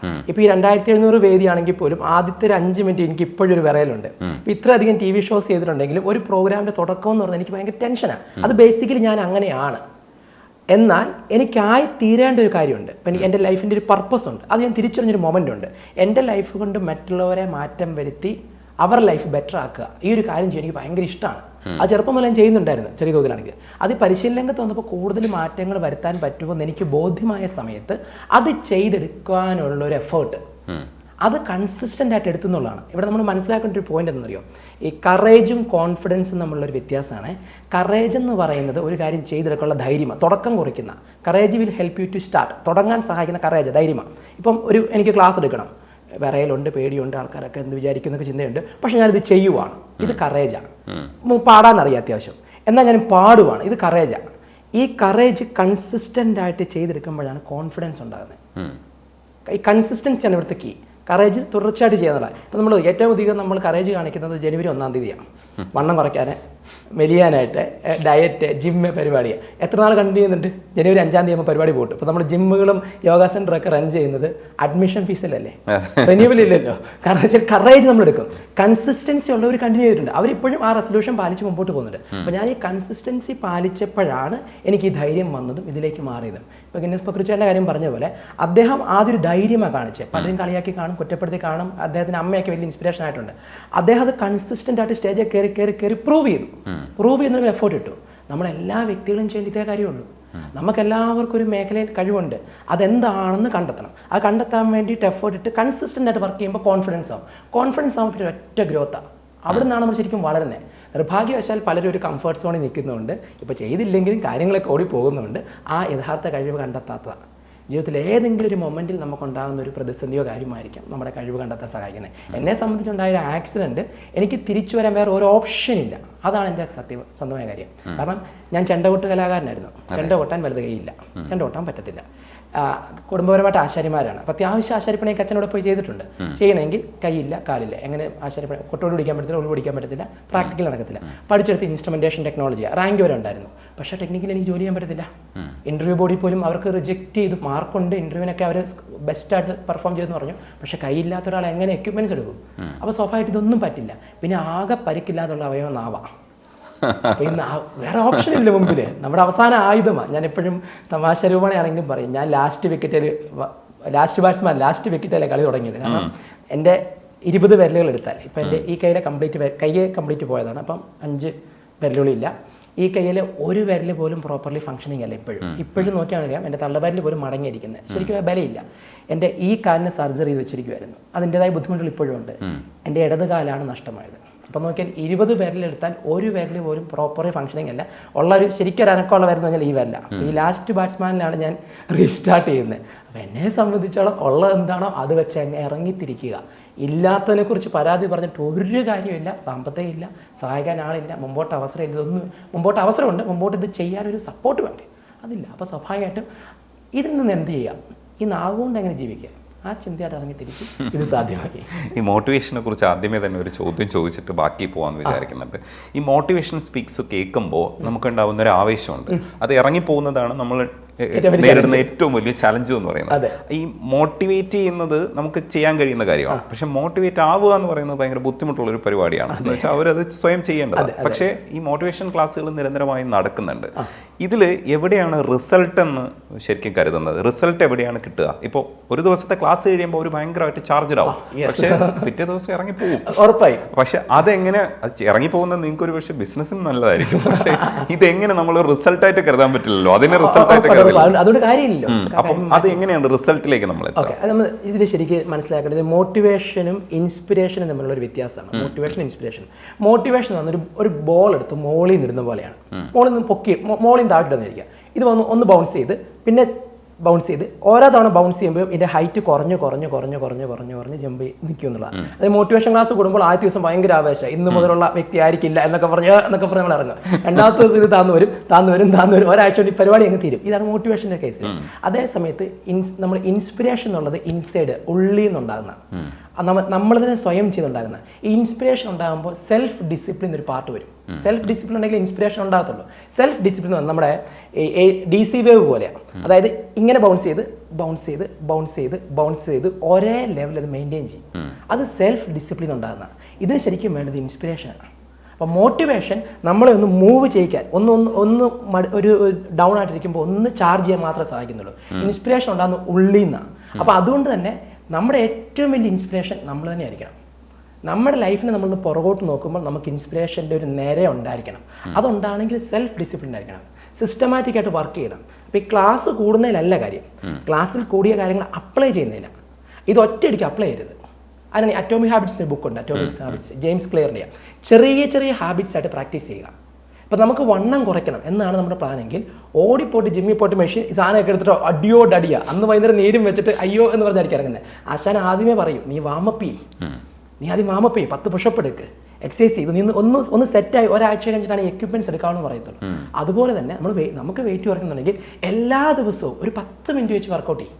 അത് എല്ലാ ദിവസവും ചെയ്യും. 10 മിനിറ്റ് ചെയ്ത് അതൊരു ഓക്കെ ആയി കഴിഞ്ഞാൽ വേണമെങ്കിൽ ഇത് 15 മിനിറ്റ് ആക്കുക, പിന്നെ 20 ആക്കാം, 25 ആക്കാം, 30 ആക്കാം, പിന്നെ അതിന് മുന്നോട്ട് പോകേണ്ടതില്ല. അതങ്ങ് മെയിൻറ്റെയിൻ ചെയ്ത് പോയാൽ മതി. ഇങ്ങനെ ചെയ്താൽ നമ്മുടെ ആ ഡിസിപ്ലിൻ ഉണ്ടാവും, സെൽഫ് ഡിസിപ്ലിൻ ഉണ്ടാവും. അപ്പോൾ നമുക്ക് നമ്മളോട് അഭിമാനം തോന്നും. ഓക്കെ, നമ്മൾ വാശി പിടിച്ച് ഒരു മാസം കൊണ്ട് ഞാൻ 10 കിലോ കുറയ്ക്കും, വേണ്ടെന്നേ, ഒരു മാസം കൊണ്ട് 1 കിലോ കുറഞ്ഞാൽ മതി, പിന്നെ ഒരു 100 ഗ്രാം വെച്ച് ആഴ്ച കുറഞ്ഞാൽ മതി. അതങ്ങ് മെയിൻറ്റെയിൻ ചെയ്ത് പോകുക എന്നുള്ള. അപ്പം ഈ രീതിയിൽ പോയാലാണ് റിസൾട്ട് ഉള്ളത്. അപ്പം ഞാൻ ഇതേ കാര്യം ഒബ്സർവ് ചെയ്തു. നമ്മൾ ഈ മോട്ടിവേഷൻ ക്ലാസ്സിൽ പോകുന്നു, ഭയങ്കര ആവേശം കിട്ടുന്നു, നമ്മുടെ ക്ലാസ് ആവേശം കിട്ടുന്നു. അപ്പോൾ അതുകൊണ്ട് തന്നെ മോട്ടിവേഷൻ ട്രെയിനിങ് ഞാനങ്ങ് നിർത്തി. എൻ്റെ ട്രെയിനിങ് കംപ്ലീറ്റ്ലി ഇൻസ്പിറേഷണൽ ട്രെയിനിങ്. ലൈഫിൽ ഞാൻ ചെയ്തെടുത്ത കാര്യങ്ങൾ ഞാൻ അപ്ലൈ ചെയ്ത് നമ്മുടെ കൂട്ടത്തിലെ കുട്ടികളെ വിജയിപ്പിച്ചെടുത്തുള്ള നമ്മുടെ പാർട്ടിസിപ്പൻസിനെ വിജയിപ്പിച്ച കാര്യങ്ങൾ മാത്രമേ പങ്കുവെക്കത്തുള്ളൂ. അതുകൊണ്ടാണ് എൻ്റെ ടൈറ്റിൽ തന്നെ പേഴ്സണൽ ട്രാൻസ്ഫോർമേഷൻ കോച്ച് എന്നാണ് എൻ്റെ ഡെസിഗ്നേഷൻ. കാരണം നമുക്ക് ചേഞ്ച് അല്ല വേണ്ടത്, ട്രാൻസ്ഫോർമേഷനാണ്. ചേഞ്ച് എന്ന് പറഞ്ഞാൽ വന്നു തിരിച്ച് അതേപടി പോയി, 80 നിന്ന് 70 പോയി വെയിറ്റ്, പിന്നെ 70 വീണ്ടും 80 പോകും. ട്രാൻസ്ഫോർമേഷൻ വെച്ചാൽ 80 നിന്ന് 70 പോയാൽ 70 മെയിൻറ്റെയിൻ ചെയ്തിരിക്കണം. പരിവർത്തനമാണ് സംഭവിക്കേണ്ടത്. അപ്പോൾ ആ ട്രാൻസ്ഫോർമേഷന് കൺസിസ്റ്റൻ്റ് ആയിട്ടുള്ള ആക്ഷൻ എടുത്ത് റിസൾട്ട് ഓറിയൻറ്റഡ് ആയിട്ട് അത് വർക്ക് ചെയ്താൽ ഉറപ്പായിട്ടും റിസൾട്ട് കിട്ടും. പ്ലസ് നമ്മൾ സ്ഥിരം പഠിച്ചു വെച്ചൊരു സാധനമുണ്ട്, നോളജ് ഈസ് പവർ. അതാണല്ലോ നമ്മുടെ ഒരു സംഭവം. ശരിക്കും തെറ്റാ. Knowledge plus action is power. അറിവ് കൂടിയിട്ട് കാര്യമില്ല. ഇപ്പം നമ്മുടെ എഡ്യൂക്കേഷൻ സിസ്റ്റം വലിയ പോരായ്മ അതാ. അറിവ് നേടി PhD എടുത്ത് ഒത്തിരി പേര് നിൽക്കുക, ഇവർ ഈ സാധനം അപ്ലൈ ചെയ്യുന്നില്ല. നമ്മൾ എന്തെങ്കിലും ഒരു ട്രെയിനിങ്ങിൽ പോയി പഠിച്ച ഒരു ചെറിയ സാധനം ആയിക്കോട്ടെ, we have to apply it. അത് അപ്ലൈ ചെയ്താൽ റിസൾട്ട് ഉറപ്പായിരിക്കും. ഈ റിസൾട്ടിൻ്റെ കാര്യം പറയുമ്പോൾ ഈ ഗവൺമെൻറ് ജോലി നേടിയത് അനീഷിൻ്റെ കാര്യത്തിൽ ഞാൻ ശ്രദ്ധിച്ചിരുന്നു. മോട്ടിവേഷനായിട്ട് അങ്ങ് പോയാൽ മതിയായിരുന്നു, അത്യാവശ്യം കാശ് കിട്ടും, നിൽക്കാൻ പറ്റും. പക്ഷെ അതിൻ്റെ ഇടയ്ക്ക് ഒരു ഗവൺമെൻറ് ജോലി വേണമെന്ന് തോന്നിയത് എന്തുകൊണ്ടാണ്? 2 കാരണങ്ങളുണ്ട്. ഒന്ന്, എൻ്റെ അച്ഛൻ്റെ വലിയൊരു ആഗ്രഹമായിരുന്നു. എൻ്റെ അച്ഛനെ സംബന്ധിച്ച് അച്ഛൻ ഒരുപാട് നേടിയ ഒരാളല്ല, ഒരുപാട് ബുദ്ധിമുട്ടുകളുടെ കടന്നു വന്ന് മദ്യപാന ശീലങ്ങളും കാര്യങ്ങളൊക്കെ ഉണ്ടായിരുന്നു. പാവത്താനാണ്, 6ാം ക്ലാസ് വിദ്യാഭ്യാസമുള്ളൂ, വീട്ടിൽ നിന്നൊക്കെ ഇറങ്ങിപ്പോയി ഒരുപാട് കഷ്ടപ്പെട്ട് അദ്ദേഹം ജീവിച്ചു വന്നത്. അപ്പോൾ അദ്ദേഹം എന്നും പറയും, നീ ഒരു ഗവൺമെൻറ് എംപ്ലോയി കയറുന്ന ഒരു ആഗ്രഹം എന്ന് എന്നോട് എപ്പോഴും പറയും. ചേട്ടൻ ഗവൺമെൻറ് എംപ്ലോയി ആകുകയും ചെയ്തു. 2, എനിക്ക് ഡിസബിലിറ്റി ഉണ്ട്, 65% ഡിസബിലിറ്റി ഉണ്ട്. സ്വാഭാവികമായിട്ടും PSC റിസർവേഷൻ കിട്ടും. ആ റിസർവേഷൻ ഞാൻ പോരാടുകയും ചെയ്തിട്ടുള്ളതാണ്. അപ്പോൾ ഈ റിസർവേഷൻ ഉള്ളതുകൊണ്ട് എനിക്ക് ടെസ്റ്റ് ചെയ്ത് കിട്ടാൻ വളരെ എളുപ്പമാണ്. 3, ഏത് നിമിഷം വേണമെങ്കിലും ഞാൻ കിടന്നു പോകാം. ഇപ്പം എല്ലാവരും ഒരു മോട്ടിവേഷൻ രീതി പറയുമെങ്കിൽ പോലും ഏത് സമയം വേണം എൻ്റെ കയ്യോ കാലോ കംപ്ലൈൻ്റ് ആയി ഞാൻ കടന്നു പോകുന്നൊരു സാഹചര്യം അങ്ങനെ പല ദിവസം ഉണ്ടാകുന്നുണ്ട്. ഇടയ്ക്ക് ഇതെല്ലാം പൊട്ടുകയും പ്രശ്നം ഉണ്ടാകുമ്പോൾ ഞാൻ അവിടെ ഇരുന്നങ്ങ് പോകുന്നൊരവസ്ഥയാണ്. അപ്പോൾ ആ ഒരു സ്റ്റഡി വരുമാനം നമുക്കൊന്ന് വേണമല്ലോ, ഒന്ന് സ്റ്റഡി ആയിട്ട് നിൽക്കണമല്ലോ. ആ ഒരു ആഗ്രഹപ്രകാരമാണ് ഗവൺമെൻറ് സർവീസിലേക്ക് ടെസ്റ്റ് എഴുതിയത്. അതിനോട് ഒരുപാട് ഞാൻ മെനക്കെട്ടൊന്നുമില്ല, കുറച്ച് നാളെ ഞാൻ പഠിച്ചു അത് ജോലിയിലേക്ക് കയറി ആ ഒരു സ്വപ്നം ഒരു 6 വർഷം നന്നായിട്ട് തന്നെ റൺ ചെയ്തു. അവിടെ തന്നെ എനിക്ക് കുറേ സോഷ്യൽ വർക്കൊക്കെ ചെയ്യാൻ ഭാഗ്യം കിട്ടി. അത് കഴിഞ്ഞപ്പോൾ എനിക്ക് കാര്യം എന്തായിരുന്നു, പഞ്ചായത്ത് ഡിപ്പാർട്ട്മെൻറ്റിൽ കറിക്കൽ തസ്തികയായിരുന്നു. അപ്പോൾ എനിക്ക് കൂടുതലായിട്ട് വെൽഫെയർ പെൻഷന്, കേരളോത്സവം, യൂത്തിന് വേണ്ടിയുള്ളത് അങ്ങനെയുള്ള കാര്യങ്ങളൊക്കെ ചെയ്യാൻ എനിക്ക് ഭയങ്കര ഇഷ്ടം. പ്രത്യേകിച്ച് ഈ പ്രായമുള്ളവർക്കും യൂത്തിനെയൊക്കെ സഹായിക്കാമല്ലോ. അതൊക്കെ അത്യാവശ്യം ഭംഗിയായിട്ട് അർപ്പകര പഞ്ചായത്തിൽ ചെയ്യാൻ സാധിച്ചു. എൻ്റെ ഭരണസമിതിയും ജീവനക്കാരൊക്കെ നല്ല സപ്പോർട്ട് വരുന്നു. ചലഞ്ച് എന്താണെന്ന് വെച്ചാൽ ആ വരുമാനം കൊണ്ട് മുമ്പോട്ട് പോകാൻ പറ്റുന്നില്ല. കാരണം വെച്ചാൽ ഇപ്പം ഞാൻ ഈ വെച്ചിരിക്കുന്ന ആർട്ടിഫിഷ്യൽ ലിംബ് ഇതിന് 1 ലക്ഷം രൂപ വിലയാണ്. ഇത് 1 വർഷമേ നോർമലി നിൽക്കുന്നുള്ളൂ, മാക്സിമം 1.5. ഞാൻ ഓടിച്ചെടുത്താൽ 1.5 വരെ നിൽക്കുന്നുള്ളൂ. കാല് 1.5 ലക്ഷം രൂപയാണ്. അത് ഞാനിപ്പോൾ മെഡിക്കൽ കോളേജിൽ നിന്നൊക്കെ കുറച്ച് മേടിക്കുന്നുണ്ട്, കുറച്ച് കൺസെഷൻ എനിക്ക് കിട്ടുന്നത് അല്ല. ഇപ്പം ഏകദേശം ഒരു കണക്കെടുത്താൽ 1 വർഷം എനിക്ക് 2.5 ലക്ഷം രൂപ കൈക്കും കാലിന് വേണ്ടി തന്നെ വരും. അപ്പോൾ ആ തുക എനിക്ക് ജോലിയിൽ നിന്ന് ലഭിക്കുന്നില്ല, മറ്റ് എക്സ്പെൻസ് വേറെയാണ്. അപ്പോൾ സ്വാഭാവികമായിട്ടും എനിക്കതുകൊണ്ട് മുമ്പോട്ട് പോകാനുള്ള ചലഞ്ച് പ്ലസ് ഇപ്പോൾ എനിക്കൊരു ദൈവമായിട്ട് തന്നെ ഒരു കഴിവ്, ട്രെയിനിങ് എന്നുള്ളൊരു കഴിവ് നൽകിയിട്ടുണ്ട്, അതിലൊരു പാഷനുണ്ട്. അപ്പോൾ ഞാൻ തീരുമാനിച്ചു എന്നാൽ ലോങ് ലീവ് എടുത്തേക്കാം. ഇപ്പോൾ ഒരു ഓപ്ഷൻ ഉണ്ട്, 5 ഇയർ ലോങ് ലീവ് എടുക്കാം. ലോങ് ലീവ് എടുത്ത് ഈ ഒരു മേഖലയിൽ തന്നെ കുറച്ചുകൂടി ഒന്ന് ഫോക്കസ്ഡ് ആയിട്ട്, അപ്പോൾ എനിക്ക് കൂടുതൽ ആൾക്കാരെ സഹായിക്കാം, സാമ്പത്തികമായിട്ട് എനിക്കിത് പിടിച്ച് നിൽക്കാം. എനിക്ക് കുറച്ച് പ്രൊജക്റ്റുകളുണ്ട്, ഭിന്നശേഷിയുള്ള കുട്ടികളെ പഠിപ്പിക്കുന്ന അങ്ങനെ കുറേ പ്രൊജക്റ്റുകളും വർക്കുകളുണ്ട്. അതൊക്കെ ഒന്ന് റൺ ചെയ്യാൻ ആ ഒരു കാര്യത്തിലേക്ക് മൂവ് ചെയ്യുക എന്നൊരു പ്ലാനിൽ തന്നെയാണ് ലീവ് എടുത്ത് ഫുൾ ടൈം ആയിട്ട് വന്നത്. അപ്പോൾ അതുകൊണ്ടൊരു ഗുണം വേറെ ആൾക്ക് PSC മുഖാന്തരം ജോലിയും കൂടെ കിട്ടുമല്ലോ. ഈ പൊതുവിൽ തന്നെ പഠിക്കുന്ന കുട്ടിയായിരുന്നു എനിക്ക് തോന്നുന്നു, നല്ല പഠിക്കുന്ന ഒരു കൂട്ടത്തിലായിരുന്നു. അതും ഒരു ഗുണമായില്ലേ ഈ ഒരു പ്രതിസന്ധി ഘട്ടത്തിൽ നമ്മൾ രണ്ടാമത് തിരിച്ചു വരാൻ ഒരു നമുക്ക് തന്നെ നമ്മളെ മോട്ടിവേറ്റ് ചെയ്യുന്ന ഒരു സാധനമായി മാറി. അതെ. അതിന് ശരിക്കും പറഞ്ഞാൽ പഠിപ്പിച്ചിട്ടല്ല, ഭയങ്കര ബ്രില്യൻറ്റും അല്ല, ഞാൻ ആവറേജ് സ്റ്റുഡൻറ്റാണ്. എൻ്റെ മാർക്ക് എപ്പോഴും നോക്കി ഒരു 70 റേഞ്ച്, 70-75 റേഞ്ചിൽ ഞാൻ അത് വരത്തുള്ളൂ. അതിന് മുകളിലേക്ക് എനിക്ക് എഴുതി പഠിപ്പിക്കാൻ കഴിവില്ല. എന്നോട് വൈവ നടത്തിയാൽ ഞാൻ നല്ല മാർക്ക് മേടിക്കും, എഴുതി പിടിപ്പിക്കാൻ എനിക്ക് കഴിവില്ല, അതാണ് എൻ്റെ ഒരു കുറവ്. അതുകൊണ്ട് തന്നെ അന്ന് 10 +2 പോളിടെക്നിക് ഈ പഠിക്കുന്ന സമയത്ത് ഞാൻ മരിച്ചു കിടന്ന് പഠിക്കുമായിരുന്നു. കാരണം എന്ന് വെച്ചാൽ ഒന്ന് അമ്മ കൂലിപ്പണിക്ക് പോയിട്ട് ഞങ്ങളുടെ കുടുംബം നോക്കുന്നത്, ഞങ്ങളുടെ വീട്ടിലെ സാഹചര്യം വളരെ വളരെ പരിതാപകരമാണ്. എന്ന് വെച്ചാൽ വീട് ചാണകം മെഴുകിയ വീട്ടിൽ നിന്ന് മാറി തറയൊക്കെ ഇരുന്ന് വർഷങ്ങൾക്ക് ശേഷം ഞാൻ എൻ്റെ 7 8 പഠിക്കുമ്പോഴൊക്കെയാണ്, ഞാൻ 8ാം ക്ലാസ്സിൽ പഠിക്കുമ്പോഴാണ് നല്ലൊരു ടോയ്ലറ്റ് വീട്ടിൽ പണിയുന്നത്. ചാക്കുകൊണ്ട് മറച്ച ടോയ്ലറ്റ് ആയിരുന്നു ഞാൻ 8 പഠിക്കുന്നിടം വരെ. അപ്പം ഞാൻ 7ാം ക്ലാസ് തൊട്ട് പണിക്ക് വന്നു തുടങ്ങി അമ്മയോടൊപ്പം. തടിമില്ലി പണിക്ക് വന്നു, തടിമില്ലി പണിക്ക് പോയി, പത്രം ഇടാൻ പോയിട്ടുണ്ട്, അച്ഛൻ്റെ ഒപ്പം പണിക്ക് പോയിട്ടുണ്ട്, ചെറുതായിട്ട് കല്ലാശ്ശേരി പണിക്ക് പോയിട്ടുണ്ട്, ചായക്കട ചായ അടിക്കാൻ പോയിട്ടുണ്ട്. അങ്ങനെ +2 വരെ പഠിക്കുന്ന സമയത്ത് ഒരുപാട് ജോലികൾക്ക് പോയിട്ടുണ്ട്. അപ്പോൾ സ്വാഭാവികമായിട്ടും അന്ന് നമ്മൾ പഠിക്കുമ്പോൾ ഉള്ള മനസ്സിലുള്ള പഠിച്ചു വെച്ചിരുന്ന കാര്യം, പഠിക്കുക, നല്ല മാർക്ക് മേടിക്കുക, നല്ലൊരു ജോലി മേടിച്ചാൽ ലൈഫ് സേഫോ, അത് ഗവൺമെൻറ് ജോബ് മേടിച്ചാൽ ലൈഫ് സേഫോ. അപ്പോൾ ആ ഒരു ആഗ്രഹം കൊണ്ട് പഠിത്തത്തിന് നല്ല പ്രാധാന്യം അന്ന് കൊടുത്തിരുന്നു. എന്നാൽ പറ്റുന്ന മാക്സിമം പഠിക്കാൻ ഞാൻ ശ്രമം നടത്തിയിരുന്നു. ആ പഠിക്കാനുള്ളൊരു ക്വാളിറ്റി, അത്രയും കഴിവുണ്ടായിട്ടില്ല, ആ ഒരു പഠിക്കണം എന്നുള്ളൊരു മനസ്സാകാം ആക്സിഡന്റിന് ശേഷം തുടർന്ന് പഠിക്കാനും. ഞാൻ ഡിഗ്രി എടുക്കുന്ന 27ാമത്തെ വയസ്സിലാണ്, PG എടുക്കുന്ന 29ാമത്തെ വയസ്സിലാണ്. കല്യാണം കഴിഞ്ഞിട്ടാണ് എക്സാം എഴുതാൻ പോകുന്നത്. കല്യാണം കഴിഞ്ഞ് 2 ആഴ്ച കഴിഞ്ഞിട്ട് എക്സാമുകളിലേക്ക് പോയാണ്. അപ്പം അതിനുള്ളൊരു ടെൻഡൻസി ഇപ്പോഴും, ഞാനിപ്പോൾ റീസെൻ്റ് ആയിട്ട് ഒരു ഹിപ്നോതെറാപ്പിയുടെ കോഴ്സ് കഴിഞ്ഞതുള്ളൂ. അപ്പം ഞാൻ കൺസിസ്റ്റൻ്റ് ആയിട്ട് പഠിക്കുന്നുണ്ട്. അത് എന്നെ അധികം ഗുണം ചെയ്തിട്ടുണ്ട്. അവിടെ എനിക്കൊരു പോയിന്റ് എല്ലാവരും ഞാൻ പറയാനുള്ളത്, നിങ്ങൾ എൻ്റെ കഥയോ എൻ്റെ ക്ലാസ്സോ കേട്ട് കഴിയുമ്പോൾ ഈ വ്യക്തി ഒരു വലിയൊരു സംഭവമാണെന്ന് ഒരിക്കലും ചിന്തിക്കരുത്. അല്ല, ഇവരെല്ലാവരെക്കാളും ഒരു ആവറേജുമായിട്ടൊരു വ്യക്തി മാത്രം ഞാൻ. ഇപ്പോൾ നോക്കിയാൽ മതി, ഞാൻ തുടക്കത്തിൽ പറഞ്ഞു, എൻ്റെ കോൺഫിഡൻസ് ലെവൽ വളരെ കുറവാണ്. എൻ്റെ ഇപ്പോൾ TV-യിലൊക്കെ വന്നിരിക്കുന്ന പ്രോഗ്രാമുകളുടെ റീച്ച് നോക്കിയാൽ വളരെ കുറവാണ് കമ്പാരിറ്റീവ്ലി. കാരണം എനിക്ക് 2 മിനിറ്റ് കൊണ്ട് 10 മിനിറ്റ് കൊണ്ട് വലിയ സംഭവങ്ങളോ കാര്യങ്ങളോ ആരും കാണിക്കാനുള്ള ഒന്നുമില്ല. പക്ഷേ എൻ്റെ ഒരു ക്ലാസ്സിൽ വന്നിരുന്നാൽ, 1 മണിക്കൂറോ 2 മണിക്കൂറോ ഒരു ദിവസത്തെ ക്ലാസ്സിൽ വന്നിരുന്നാൽ ആ വരുന്ന ആളായിരിക്കും ഇറങ്ങിപ്പോകുന്നത്. കാരണം എൻ്റെ കഴിവെന്നുള്ളത് ഒരു ഇങ്ങനെ സ്റ്റെപ്പ് ബൈ അവരെ ഇങ്ങനെ പ്രോസസ്സ് ചെയ്ത് അവരെ ഔട്ട്കം എന്നുള്ളത് മാറ്റിയെടുക്കാൻ പറ്റും. ആ തോതിൽ എന്നെ അളക്കാവും. മറ്റൊരാളുമായിട്ട് കമ്പയർ ചെയ്യുമ്പോൾ ഞാൻ വളരെ താഴെയാണ്. എൻ്റെ ഒരു യുണീക്നെസ് എന്നുള്ളത് ഈ രീതിയിലാണ്. നമ്മളെല്ലാവരും അങ്ങനെയാണ്. നമ്മൾ നിർഭാഗ്യവശാൽ ഇവരെ പോലെ ആകാൻ പറ്റുന്നില്ല. മോഹൻലാലിനെ പോലെ എനിക്ക് അഭിനയിക്കാൻ പറ്റുന്നില്ല, ദാസേനെ പോലെ എനിക്ക് പാടാൻ പറ്റുന്നില്ല, ആ കൊച്ചിനെ പോലെ എനിക്ക് പഠിക്കാൻ പറ്റുന്നില്ല. എവിടെയാണ് കമ്പയർ ചെയ്യുന്നത്? നിങ്ങൾ അവരെ പോലെ ആകാതിരിക്കാൻ ഇരുന്നാൽ മതി. നിങ്ങൾക്ക് നിങ്ങളുടേതായ ഒരു വഴിയുണ്ട്, ആ വഴിയിലൂടെ തെളിച്ച് പോയാൽ മതി. ഇപ്പം ഞാൻ എൻ്റേതായ ഒരു വഴി തെളിയിച്ചു. അത് ശരിക്കും പറഞ്ഞാൽ പഠിക്കാനുള്ള കഴിവിനേക്കാൾ എൻ്റേതായ ഒരു ട്രാക്ക് ഞാൻ തെളിയിച്ചു. 70% മാർക്ക് എനിക്ക് എവിടെയും മതി, കാരണം എനിക്ക് അത്രയും കഴിവുള്ളൂ. ആ മാർക്ക് ഞാൻ മേടിക്കും. പ്രാക്ടിക്കൽ നോളജ് പരമാവധി എഴുതും. ഇപ്പോൾ അനീഷ് എൻ്റെ മുമ്പിലിരുന്ന് അനർഘം നിർഗളം സംസാരിക്കുന്ന സമയത്ത് അനീഷ് ശരിക്കും രാഷ്ട്രപതിയുടെ ദയാഹർജി കൊടുത്ത് ജീവിതം അവസാനിപ്പിക്കാമെന്ന് പറയുന്ന ഒരു മൊമെൻറ്റിലെത്തിയ ഒരാളാണ്. അത്തരമൊരു മാനസികാവസ്ഥയിൽ നിന്ന് തിരിച്ചു കയറിയിട്ട് ഇത്രയും രസമായിട്ട് സംസാരിക്കുന്ന, ഇല്ലെങ്കിൽ ഒരുപാട് പേരെ ഇൻസ്പയർ ചെയ്യുന്ന ഒരാളായിട്ട് മാറുക എന്ന് പറയുന്നത് സ്വയം പരിവർത്തനം തന്നെയാണ്. എനിക്ക് തോന്നിയത് ഒരു സെൻറ്റൻസ് എന്ന് പറയുന്നത്, ഒരാൾ കാണാൻ വന്നിട്ട് പറഞ്ഞത് നിങ്ങൾക്ക് ഡിസബിലിറ്റി ആദ്യമേ ഉണ്ടായിരുന്നെങ്കിൽ എന്ത് ചെയ്യുമായിരുന്നു. അതൊരു തോട്ട് പ്രൊവോക്കിംഗ് സാധനമാണ്. എനിക്കതിന് അതിൽ ഈ കഥയിൽ, അനീഷിൻ്റെ കഥയിൽ ഏറ്റവും സങ്കടം ഉണ്ടാക്കിയത്, ഈ ചെണ്ട കൊട്ടാൻ പരിശീലിച്ചിരുന്ന ഒരാൾക്ക്, ഒരു താളബോധമുള്ള ഒരാൾക്ക് പിന്നെ ഈ കൈ കൊണ്ട് ചെണ്ട കൊട്ടാൻ കഴിയില്ല എന്ന ചിന്ത, അതിനെ മറികടക്കുക എന്ന് പറയുന്നത് പാടാണ്. മനസ്സിലാവും. ഒരു പാടുന്ന ഒരാൾക്ക് രാവിലെ ശബ്ദം നഷ്ടപ്പെടുക എന്ന് പറയുന്നത് നമ്മളൊക്കെ ചിന്തിച്ചു നോക്കിയിട്ടുള്ളൊരു കാര്യമാണ്. അതേപോലെ ശ്വാസം മുട്ടലുണ്ടാക്കുന്ന ഒരു സാധനമായിരുന്നു എനിക്ക് ഈ കൊട്ടാൻ കഴിയില്ലല്ലോ എന്ന് ചിന്തിക്കുന്ന ഒരു പരിപാടിയുണ്ട്. കഴിയുന്നതിനേക്കാളും കൂടുതലാണ് നമുക്ക് കഴിയുന്നില്ല എന്ന് പറയുന്ന ചിന്ത, അത് നമ്മളെ ഹോണ്ട് ചെയ്യുന്നുള്ളത്. ഇത് കറക്റ്റ് ചെയ്യാന്ന് പറയുന്നത് ഭയങ്കര പാടാണ്. എങ്ങനെ ചെയ്യണമെന്ന് എനിക്ക് അറിഞ്ഞൂടാ. അനീഷ് ചെയ്തത് എങ്ങനെയാണെന്നും എനിക്ക് കറക്റ്റായിട്ട് അറിയില്ല. എങ്ങനെയായിരുന്നു അവിടെ കറക്റ്റ് നമുക്കൊരു പോയിന്റിലേക്ക്, ഇല്ലെങ്കിൽ പതിയെ നമ്മൾ എത്തിയത് എങ്ങനെയായിരുന്നു? ഓക്കെ, ഇപ്പോൾ 2 ചോദ്യമുണ്ട്. ഒന്ന് അമ്മയുടെ ദയാവധത്തിന് വേണ്ടി ആവശ്യപ്പെട്ടത്. അത് ശരിക്കും ഞാൻ ആ കോട്ടയം മെഡിക്കൽ കോളേജിലെ ICUയിൽ എനിക്ക് ബോധം വരുന്ന സമയത്ത്, അതായത് എൻ്റെ കൈ മുറിച്ച് മാറ്റപ്പെട്ടു, കാല് മുറിച്ച് മാറ്റപ്പെട്ടു എന്നറിഞ്ഞ നിമിഷം അതൊരു വലിയ ഷോക്കാണ്. കാരണം നമ്മൾ ഇത്രയും നാൾ ഓടിച്ചുകൊണ്ടിരുന്ന സാധനം എന്നോടൊപ്പം ഇനി ഇല്ല എന്ന് ഞാൻ തിരിച്ചറിയുകയും, അതെൻ്റെ വലത് കൈയാണ് പോയിരിക്കുന്നത്, ഇടത് കാലും പോയി, ഇടത് കൈ പകുതി മുറിഞ്ഞു പോയെന്ന് അറിഞ്ഞ നിമിഷം ഇനി എനിക്കൊരു തിരിച്ചുവരവില്ല എന്ന് ഞാൻ ഉറപ്പിച്ചു. കാരണം ഒന്ന്, എന്നെ ചികിത്സിക്കണമെങ്കിൽ വീട്ടിൽ സാമ്പത്തികം ഇല്ല, സഹായിക്കാൻ ആളില്ല, ഇതെങ്ങനെ കൈയും കാലം വെക്കുന്നതിനെ കുറിച്ചൊരു ഐഡിയ ഇല്ല. അപ്പോൾ അതുകൊണ്ട് തന്നെ മുമ്പോട്ടൊരു നിവൃത്തി ഇല്ലാത്തതുകൊണ്ടാണ് അമ്മയോട് അങ്ങനെ ഞാൻ ചോദിച്ചത്. എന്നെ എന്തെങ്കിലും മാർഗ്ഗമുണ്ടെങ്കിൽ ഡോക്ടറോട് പറഞ്ഞ് രാഷ്ട്രപതി അനുവാദം മേടിച്ചെന്ന് മരുന്ന് കുത്തിവെച്ച് കൊല്ലാവോ എന്ന് ഞാൻ അന്ന് ചോദിച്ചത്. അത് കഴിഞ്ഞ് ഞാൻ തിരിച്ചിങ്ങോട്ട് വരുമ്പോൾ സമയത്ത് എന്നെ ദൈവദൂതനെ പോലെ വന്നൊരു വ്യക്തിയാണ് സെബാസ്റ്റ്യൻ ജോർജ്. അദ്ദേഹമാണ് ഈ ചോദ്യം ചോദിച്ചത്. അനീഷ് ജനിച്ചപ്പോഴേ ഇങ്ങനെയായിരുന്നെങ്കിൽ, ഒരു കൈയും കാലും ഇല്ലായിരുന്നെങ്കിൽ ഇരുന്ന് കരിമ ഉള്ളതുകൊണ്ട് ജീവിക്കും. അപ്പോൾ അന്നേരം ഞാൻ പറഞ്ഞു ഉള്ളതുകൊണ്ട് ജീവിക്കും. എന്നാൽ അനീഷ് ജനിച്ചപ്പോഴേ എങ്ങനെയായിരുന്നു, ഉള്ളതുകൊണ്ട് അങ്ങ് ജീവിച്ചോളാൻ പറഞ്ഞു. അപ്പോഴാണ് ആ ഒരു നിമിഷം നിന്നാണ് എനിക്കൊരു സ്പാർക്ക്. അതായത് ഈ ഉള്ള കൈയെയും ഉള്ള കാലിനെയും ബലപ്പെടുത്തി എന്ത് ചെയ്യാൻ പറ്റും. അപ്പോൾ ആ സമയത്ത് ഞങ്ങളുടെ വീടിൻ്റെ തറ എന്ന് പറയുന്നത് പരുക്കനിട്ടിട്ടുണ്ട്, സ്മൂത്തൻ ചെയ്തിട്ടില്ല. അതായത് ഞാൻ മുട്ടയിൽ എഴയുമ്പോൾ എൻ്റെ കാലെ തൊലി പോകും. പക്ഷെ വേറെ മാർക്കില്ല, എനിക്ക് എൻ്റെ വീട് മാറ്റി വെക്കാൻ പറ്റത്തില്ലല്ലോ. ഉള്ള വീട്ടിലുള്ളൂ, ഉപയോഗിക്കാൻ തുടങ്ങി. യൂറോപ്യൻ ടോയ്ലറ്റ് ഇല്ല, ഇന്ത്യൻ ടോയ്ലറ്റേ ഉള്ളൂ.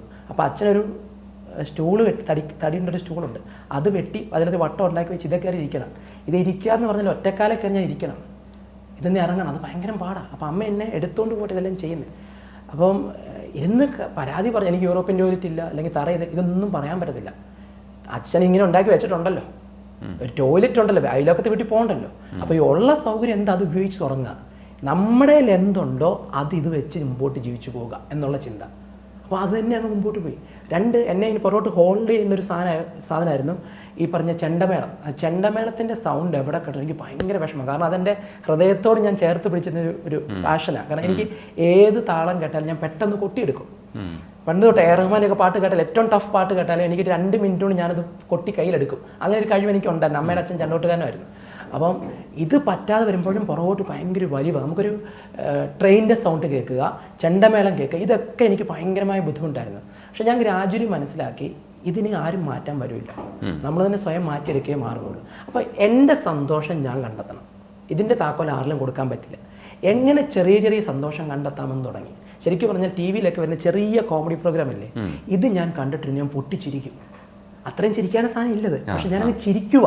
എന്നെ ഞാനൊന്ന് ബോധ്യപ്പെടുത്താൻ ഞാൻ ഒരു ചെറിയ ഭക്ഷണമാണെങ്കിൽ പോലും ആസ്വദിച്ച് കഴിക്കാൻ തുടങ്ങി. ആ ഭക്ഷണത്തിൻ്റെ രുചി, കാരണം എനിക്ക് ഈ ജീവിതത്തിൽ ഏറ്റവും വലിയൊരു സംഭവം ആ ഭക്ഷണം എന്നുള്ള രീതിയിലായി. ഞാൻ സ്വപ്നം കാണാൻ തുടങ്ങി.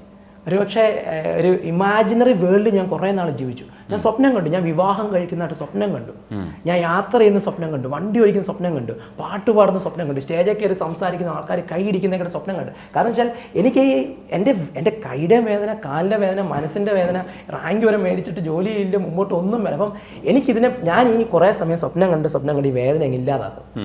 പിന്നീട് ഈ സ്വപ്നം കണ്ട ഓരോന്നിങ്ങനെ എങ്ങനെ ചെയ്തെടുക്കാം, ഇതുകൊണ്ട് എന്ത് ചെയ്യാൻ പറ്റും. അപ്പോൾ ഓരോ കാര്യം ചെയ്യുമ്പോഴും ഭയങ്കര സന്തോഷമാണ്. ആദ്യമായിട്ട് അച്ഛൻ എന്നെ കൊണ്ട് കൊട്ടൂടി പിടിപ്പിച്ചിട്ട് തറപ്പിക്കാൻ തുടങ്ങി. ഈ കൈ കൊണ്ട് തന്നെ ഞാൻ ഈ അടിക്കുന്ന അച്ഛൻ്റെ കൈക്കിട്ടാ. അച്ഛൻ ഒളി പിടിക്കും. പൂർണ്ണമായി മുറിഞ്ഞു പോയി, എവിടെ കൂടെ പൂർണ്ണ അറ്റുപോയി. ഇത് പകുതി മുറിഞ്ഞു പോയി. പകുതി മുറിഞ്ഞു പോയിട്ട് അപ്പം എൻ്റെ കുറച്ച് ഈ വിരലും അനക്കമുണ്ട്, ബാക്കി വിരൽ കംപ്ലീറ്റ് അനക്കയില്ല. അപ്പം വിരലൊന്ന് ഊരാൻ വേണ്ടിയാണ് അച്ഛനെ കൊട്ടോടി പിടിച്ചിട്ട് അടിപ്പിക്കും. നീ അടിച്ചോളാൻ പറയും. ഞാൻ അടിക്കുന്ന അച്ഛൻ്റെ കൈക്കിട്ടൊക്കെയാ, നീ അടിക്കാൻ പറയും. അപ്പം ഞാനത് അടിച്ചടിച്ച് അത് ഒരാണി തറയ്ക്കാൻ പറ്റിയപ്പോൾ ഉണ്ടായ ഒരു കോൺഫിഡൻസ് ഉണ്ടല്ലോ. ആദ്യമായിട്ട് ചപ്പാത്തി വരുത്താൻ പറ്റിയപ്പോൾ ഉണ്ടായ ഒരു കോൺഫിഡൻസ്, സൈക്കിളെ കയറിയിട്ട് ചവിട്ടിയപ്പോഴുണ്ടായ ഒരു കോൺഫിഡൻസ്, ഇതെനിക്ക് ഭയങ്കര സന്തോഷമാണ്. കിണറ്റിൽ പോയി ഞാൻ വെള്ളം കോരി നോക്കി. അപ്പം ഞാൻ ഈ കൈ കൊണ്ടും ഈ കൈയുടെ തണ്ട കൊണ്ടും കടിച്ചോടെ പിടിച്ചിട്ട് ആദ്യം വെള്ളം ഞാൻ കോരുന്നത്. ഇത് ഒരു ബക്കറ്റ് വെള്ളം കോരിയിട്ട് ആ 2 ബക്കറ്റ് ഒരെണ്ണം കൈ ഇങ്ങനെ എടുത്ത് ഒരെണ്ണം ഞാൻ മടക്കിയിട്ട് ഇങ്ങനെ പൊക്കി എടുത്തിട്ട് അതെടുത്തപ്പോൾ ഉണ്ടായ സന്തോഷം. അപ്പോൾ ഈ ഓരോ സന്തോഷം ഞാൻ ആഘോഷിക്കാൻ തുടങ്ങി. അപ്പോൾ ജീവിതത്തിലുണ്ടായ ചെറിയ ചെറിയ നേട്ടങ്ങൾ ഞാൻ ആഘോഷിക്കാൻ തുടങ്ങി. ആദ്യമായിട്ട് സൈക്കിൾ ഓട്ടുന്നു, അത് കാർ ഓടിക്കാൻ ആശാൻ സമ്മതിച്ചില്ല. ഞാൻ ആ കാർ ഓടിക്കാൻ വേണ്ടിയിട്ട് പഠിക്കാൻ നിന്നപ്പോൾ ആശാൻ ഒരു 68ഓളം വയസ്സുള്ള ഒരു ആശാനാണ്. ആശാനോട് ഞാൻ പറഞ്ഞു, ആശാൻ എനിക്ക് വണ്ടി ഓടിക്കാൻ പഠിക്കണം. ആശാൻ ഉണ്ട്, ഞാൻ എന്നെ പെട്ടെന്ന് തന്നെ തിരിച്ചെടുത്തില്ലോ. പഠിക്കാം, കുഴപ്പമില്ല. ഞാൻ പറഞ്ഞു, ആശാൻ ചെറിയ രണ്ട് കുഴപ്പമുണ്ട്, എന്താ എനിക്കൊരു കൈയില്ലാത്ത ഒരു കാര്യമില്ലാത്ത. അപ്പോൾ ആശാൻ്റെ മുഖം നിമിഷ നേരം കൊണ്ട് ആശാൻ്റെ മുഖം മാറി. അപ്പോൾ ആശാൻ പറഞ്ഞു, നിഷയം നടക്കുമെന്ന് തോന്നുന്നില്ല. അപ്പം ഞാൻ ആശാനെ, എടാ ഇവിടെ 2 കൈയും കാലും ഉള്ളവർ ഓടിച്ചിട്ട് വണ്ടി കൊണ്ടേ മുട്ടുക, അപ്പം നീ ഓടിച്ചാൽ എങ്ങനെയായിരിക്കും? ഞാൻ പറഞ്ഞു, ആശാൻ സൈഡിൽ ഇരിപ്പുണ്ടല്ലോ, അതാണ് എൻ്റെ പേടി. എനിക്ക് ജീവനെ കൊതിയുണ്ട്. പക്ഷേ ആശ സമ്മതിച്ചില്ല ആക്ച്വലി കേട്ടോ. പിന്നെ വേറൊരു മാതാ എന്ന് പറഞ്ഞ ഡ്രൈവിംഗ് സ്കൂളിലെ ജോസ് എന്ന് ചേട്ടൻ എന്നെ സഹായിച്ചത്. ആദ്യമായിട്ട് ഞാൻ വാഹനം ഓടിച്ചിട്ട്, ഞാൻ ആ വാഹനം ഓടിക്കുമ്പോൾ ഒരു ചെറിയ ഈ മൈൻഡ് പവറിനെ കുറിച്ച് ഞാൻ കുറച്ച് പഠിച്ചത്, ലോ ഓഫ് അട്രാക്ഷൻ. അപ്പോൾ ഞാൻ 1 മാസം മനസ്സുകൊണ്ട് വണ്ടി ഓടിച്ചു. വീട്ടിൽ ഞാൻ ചുമ്മാ ഇരുന്നിട്ട് വണ്ടി എടുത്തിട്ട് ഇങ്ങനെ accelerator, brake, clutch, gear first, second, third ഇതിൽ പൊസിഷൻ വെച്ചിട്ട് ഞാനിങ്ങനെ ഓടിക്കും. എന്നിട്ട് വണ്ടി പൂച്ച വരും, ബ്രേക്ക് ഇടുന്നു, ഇതിൽ ഓടിക്കുന്നു, അമ്മയെ മാറി നിൽക്കാൻ പറഞ്ഞ് വളയ്ക്കുന്നു. ഇങ്ങനെയൊക്കെ ഞാൻ കാണിച്ചു. 1 മാസം ഞാനിത് ചെയ്തു. അപ്പോൾ ഇത് ചെയ്ത് എൻ്റെ ബ്രെയിനിൽ ഞാനിത് പഠിപ്പിച്ചെടുത്തു. എന്നിട്ടാണ് ഞാൻ വണ്ടി ഓടിക്കുന്നത്. അപ്പോൾ എൻ്റെ വീട്ടിൽ നിന്ന് കോട്ടയം വരെ ഏകദേശം 10 കിലോമീറ്ററുണ്ട്. ഫസ്റ്റ് സ്ട്രെച്ചിൽ ഞാൻ ഈ 10 കിലോമീറ്റർ അങ്ങോട്ട് ഓടിച്ചു, 10 കിലോമീറ്റർ ഇങ്ങോട്ട് ഓടിച്ചു. ഫസ്റ്റ് സ്ട്രെച്ചിൽ ആദ്യം ഒന്ന് റെഡിയാകാനുള്ള സമയം എടുത്തു ആദ്യം, കാരണം അന്നേരം ഓഫായി പോകും. ആദ്യം 1-2 ഓഫായി പോകുമല്ലോ. അതൊന്ന് കഴിഞ്ഞ് എനിക്ക് കിട്ടിക്കഴിഞ്ഞപ്പോൾ ഞാൻ ഒറ്റ സ്ട്രെച്ചിൽ അങ്ങോട്ട് ഓടിച്ചു, ഇങ്ങോട്ട് ഓടിച്ചു. അത് ഓടിച്ചു കഴിഞ്ഞ് ഞാൻ ഇറങ്ങിയപ്പോൾ എനിക്കുണ്ടായ ഒരു കോൺഫിഡൻസ്. ഞാൻ ആ വണ്ടി നിർത്തിയിട്ട് ഇറങ്ങുമ്പോഴേ എൻ്റെ അമ്മ വഴി വന്ന് നോക്കി നിൽക്കുക. അമ്മയുടെ മുഖത്തുണ്ടായ ഒരു സന്തോഷമുണ്ട്.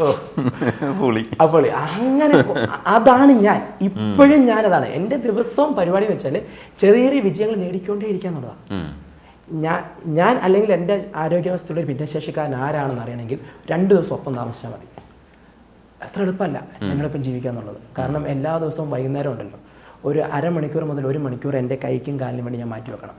ഇതെല്ലാം ബാൻഡേജ് ചുറ്റി ഒരുക്കി വൃത്തിയാക്കി. കാരണം പൊട്ടലൊക്കെ ഉണ്ടാവും, പ്രിങ്കിൾസ്, അത് ചെയ്തിട്ട് വരുന്നത്. അപ്പോൾ അതിൻ്റെ ഓവർകം ചെയ്യാനാണ് ഞാൻ ഈ സന്തോഷങ്ങൾ കണ്ടെത്തുന്നത്. ഇപ്പം ഞാൻ എൻ്റെ സോഷ്യൽ മീഡിയ പ്ലാറ്റ്ഫോം പോലും ഉപയോഗിക്കുന്നത്. എല്ലാ ദിവസവും ഞാൻ എന്തെങ്കിലും ചെയ്ത കാര്യങ്ങൾ പോസ്റ്റ് ചെയ്യും. ഒരാൾ അടിക്കൊണ്ടേ congratulations Aneesh, proud of you, ഈ ഒരൊറ്റ വാക്കാണ് നമ്മുടെ മോട്ടിവേഷൻ. പുറത്തുനിന്ന് ആരും മോട്ടിവേഷൻ തരാൻ നിൽക്കണ്ട. നമ്മൾ പറഞ്ഞുകൊണ്ടിരിക്കുക, നമ്മളെ ഇഷ്ടപ്പെടുന്ന കുറച്ച് ആൾക്കാരുണ്ട്, അവരുടെ നല്ല പോയിന്റിങ് എടുക്കുക. നെഗറ്റീവ് പറഞ്ഞ ആൾക്കാരുണ്ട്, അവർക്ക് വേണ്ടി സമയം കളയാതെ നല്ലത് പറഞ്ഞ് കേട്ടോണ്ടിരുന്ന ജീവിതം ഹാപ്പി. എന്നിട്ട് ഇത് വിവാഹത്തിലേക്ക് എത്തുന്നത് മറ്റൊരു കഥയാണ്. എനിക്ക് തോന്നുന്നു ഇത്തരം പ്രതിസന്ധികളൊക്കെ വരുന്നവരൊക്കെ ഒറ്റയ്ക്ക് ജീവിക്കാൻ തന്നെ തീരുമാനിക്കുകയൊക്കെയാണ് ചെയ്യുന്നത്. പക്ഷെ കല്യാണം കഴിക്കണം എന്നുള്ളൊരു തോന്നലുണ്ടാവുകയോ അല്ലെങ്കിൽ കല്യാണം കഴിച്ചേ പറ്റൂ എന്ന് പറയുന്ന ഒരു അവസ്ഥ എത്തുന്നതോ പിന്നെ ഈ ഫേസ്ബുക്കിൽ പോസ്റ്റ് ഇടുന്നു, കല്യാണത്തിന് ആളെ തേടുന്നു എന്ന് പറയുന്നത്. അല്ല, അങ്ങനെ ഒരു സാഹസം എന്തിനായിരുന്നു? ആ രീതിയിലേക്ക് പോയതോ? അതെ, ഫേസ്ബുക്കിലേക്ക് പോയിട്ട് ഇങ്ങനെ ഒരു സാധനം ഇടാം എന്നൊക്കെ തീരുമാനിച്ചു. അതായത് മാട്രിമോണിയോ അല്ലെങ്കിൽ ആളുവഴിയോ പറയുമ്പോൾ ഉള്ള ഒരു നെഗറ്റിവിറ്റി വേണ്ട എന്നുള്ളതുകൊണ്ട് തന്നെയാണ്. കാര്യം വെച്ചാൽ ഇപ്പം മാട്രിമോണി പറയുമ്പോഴും അല്ലെങ്കിൽ വേറെ ആൾ പോയി പറയുമ്പോഴേക്കും ആ പയ്യൻ്റെ കയ്യും കാലും ഇല്ലാത്ത കേട്ടോ, ഇതായിരിക്കും ആദ്യം ഹൈലൈറ്റ് വരുന്നത്. എൻ്റെ ഹൈലൈറ്റ് അതല്ലല്ലോ. എൻ്റെ അനീഷ് മോഹൻ വ്യക്തിയുടെ കഴിവാണ് ഹൈലൈറ്റ്. അത് ആർക്കും അതെ, എല്ലാ വ്യക്തിക്കും അവൻ്റെതായ കുറേ കഴിവുകളുണ്ട്, കുറവുകൾ കുറേ വന്നാൽ മതി. അപ്പം ഞാൻ ആരാണെന്ന് മനസ്സിലാക്കിയിട്ട് ഇങ്ങോട്ട് വന്നാൽ മതിയല്ലോ. അത് ഏറ്റവും നല്ല മാർഗ്ഗം. ഞാൻ സോഷ്യൽ മീഡിയ നന്നായിട്ട് ഉപയോഗിക്കുന്നതാണ്. നേരെ ഫേസ്ബുക്കിലേക്ക് തന്നെ അങ്ങ് പോസ്റ്റ് ഇട്ടു, വിവാഹാലോചന ക്ഷണിക്കുന്നു, എനിക്ക് തന്നെ ഇതൊക്കെയാണ് എൻ്റെ ഗുണങ്ങൾ, ഇതൊക്കെയാണ് എൻ്റെ കുറവുകൾ. എൻ്റെ കുറവ് നമ്മൾ ഗൂഗിളിൽ സെർച്ച് ചെയ്ത വീഡിയോ അടക്കം കിടപ്പുണ്ട്. എൻ്റെ ഞാൻ ഈ ആർട്ടിഫിഷ്യൽ ഇൻസൂരിയ വീഡിയോസ് എല്ലാം കിടപ്പുണ്ട് യൂട്യൂബിൽ. അപ്പോൾ അത് നോക്കിയിട്ട് വന്നാൽ മതി എന്നുള്ളൊരു ധാരണ ഉള്ളതുകൊണ്ട് തന്നെ, അതായത് നമ്മളിപ്പോഴും എൻ്റെ ഗുരുനാഥനുണ്ട് ഡോക്ടർ മാത്യു കടമൽ, അദ്ദേഹം പറഞ്ഞൊരു കാര്യമുണ്ട്.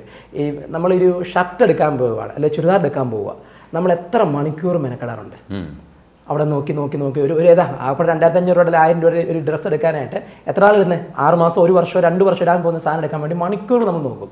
ജീവിതകാലം മുഴുവൻ കഴിയാൻ പോകുന്ന ആളെ പെണ്ണ് കാണാൻ അല്ലെങ്കിൽ ചെറുക്കനെ കാണാൻ എത്ര സമയമുണ്ട്? 5 മിനിറ്റോ 10 മിനിറ്റോ? അവിടെ ഏറ്റവും കൂടുതൽ സമയം എടുക്കണ്ടേ?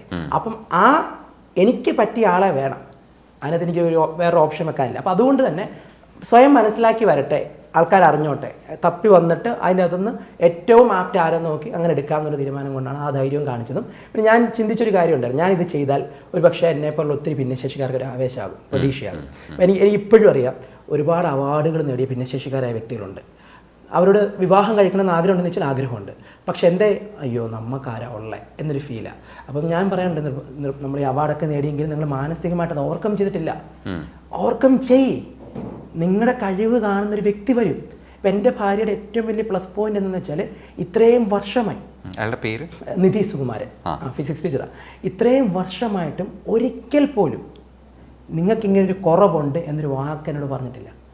അങ്ങനെ തോന്നിട്ടില്ല. അത്ര എളുപ്പമല്ല. ഞാനിപ്പോൾ ഈ കയ്യും കാലും ഇങ്ങനെ ഇരിക്കുമ്പോൾ പെട്ടെന്നൊരു ഫീൽ വരത്തില്ല. ഇത് ഊരി വെച്ചിട്ട് കൂടെ ഇരിക്കുമ്പോൾ പെട്ടെന്ന് നമുക്ക് അത്ര ഗുഡ് ഫീൽ തോന്നത്തില്ല. അപ്പോൾ ഒരിക്കൽ പോലും പറഞ്ഞിട്ടില്ല, ആ വ്യക്തിയുടെ ഒരു ക്വാളിറ്റി അത്. അപ്പോൾ ആ ഒരു മനസ്സുള്ള ഒരാൾ എന്നെ കണ്ടെത്താനുള്ള ഏറ്റവും നല്ല മാർഗ്ഗം അതല്ലേ. അതെങ്ങനെ പിന്നെ കമ്മ്യൂണിക്കേഷൻ എങ്ങനെ പോയി? അയാളെ ആദ്യം ഫേസ്ബുക്കിൽ പോസ്റ്റ് ഇട്ടു. ആ പോസ്റ്റിൽ പോലെ വലിയ ദൈവാനുഗ്രഹം ഉണ്ടായിരുന്നു. ഞാൻ അറിയാതെ ഇദ്ദേഹത്തെ ടാഗ് ചെയ്താണ്.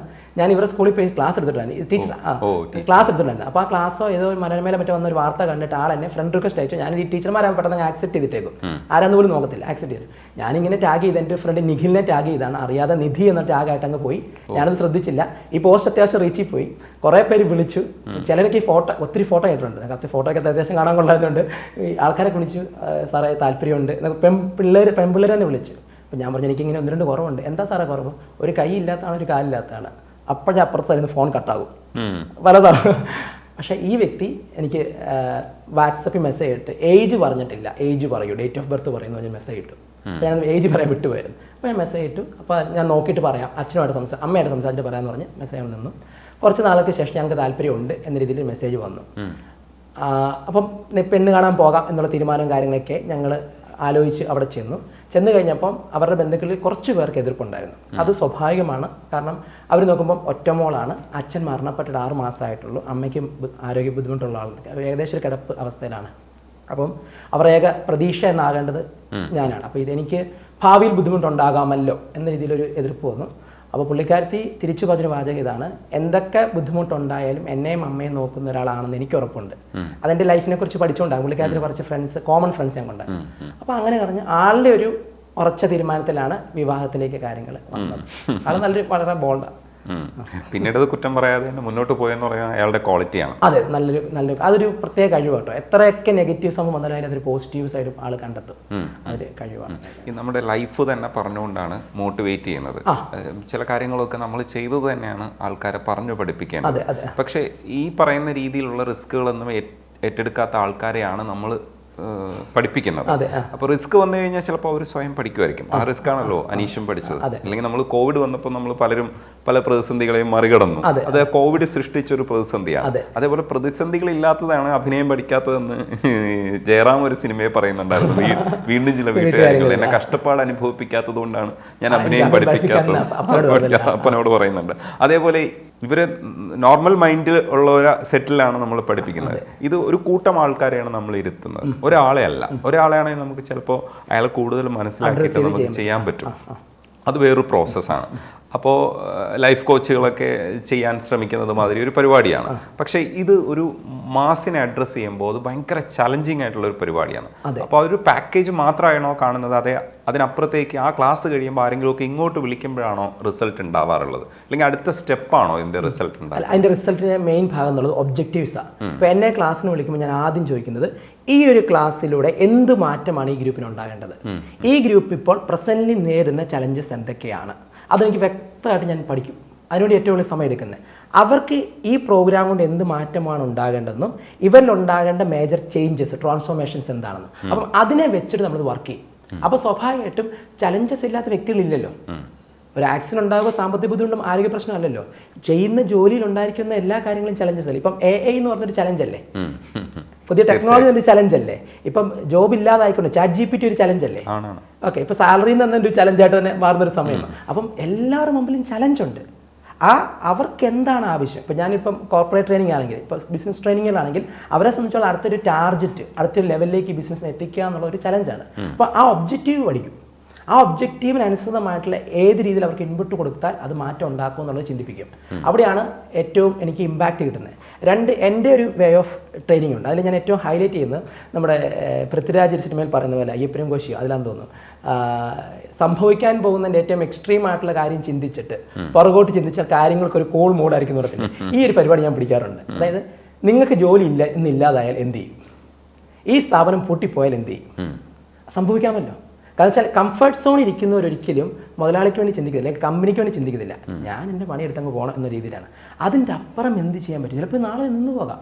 ഏറ്റവും ടോപ്പിൽ നിൽക്കുന്ന ഒരു കമ്പനി പോലും നിന്ന് പോകും. കാരണം വെച്ചാൽ ഇപ്പോഴത്തെ ഒരു സിനാരിയോയുടെ ഒരു പ്രത്യേകത ശ്രദ്ധിച്ചോ. നേരത്തെ എന്ന് വെച്ചാൽ 20 ഇയർ 30 ഇയർ ഒരു കരിയർ എന്ന് പറഞ്ഞാൽ ഒരാൾ ഒറ്റ കരിയറായിട്ട് പോയാൽ മതി. ഇനി നടക്കത്തില്ല. 5 ഇയറിനകം കരിയർ ചേഞ്ച് ചെയ്തിരിക്കും. നമ്മളിപ്പോൾ AIയുടെ ഫസ്റ്റ് സ്റ്റേജ് ജനറൽ സ്റ്റേജേ വന്നുള്ളൂ. സോറി, നാരോ സ്റ്റേജ് വന്നിട്ടുള്ളൂ. ജനറൽ സ്റ്റേജ് വരാൻ പോവാ. സൂപ്പർ ആർട്ടിഫിഷ്യൽ ഇന്റലിജൻസ് ഇതിന് പുറകെ വരാൻ പോവാ.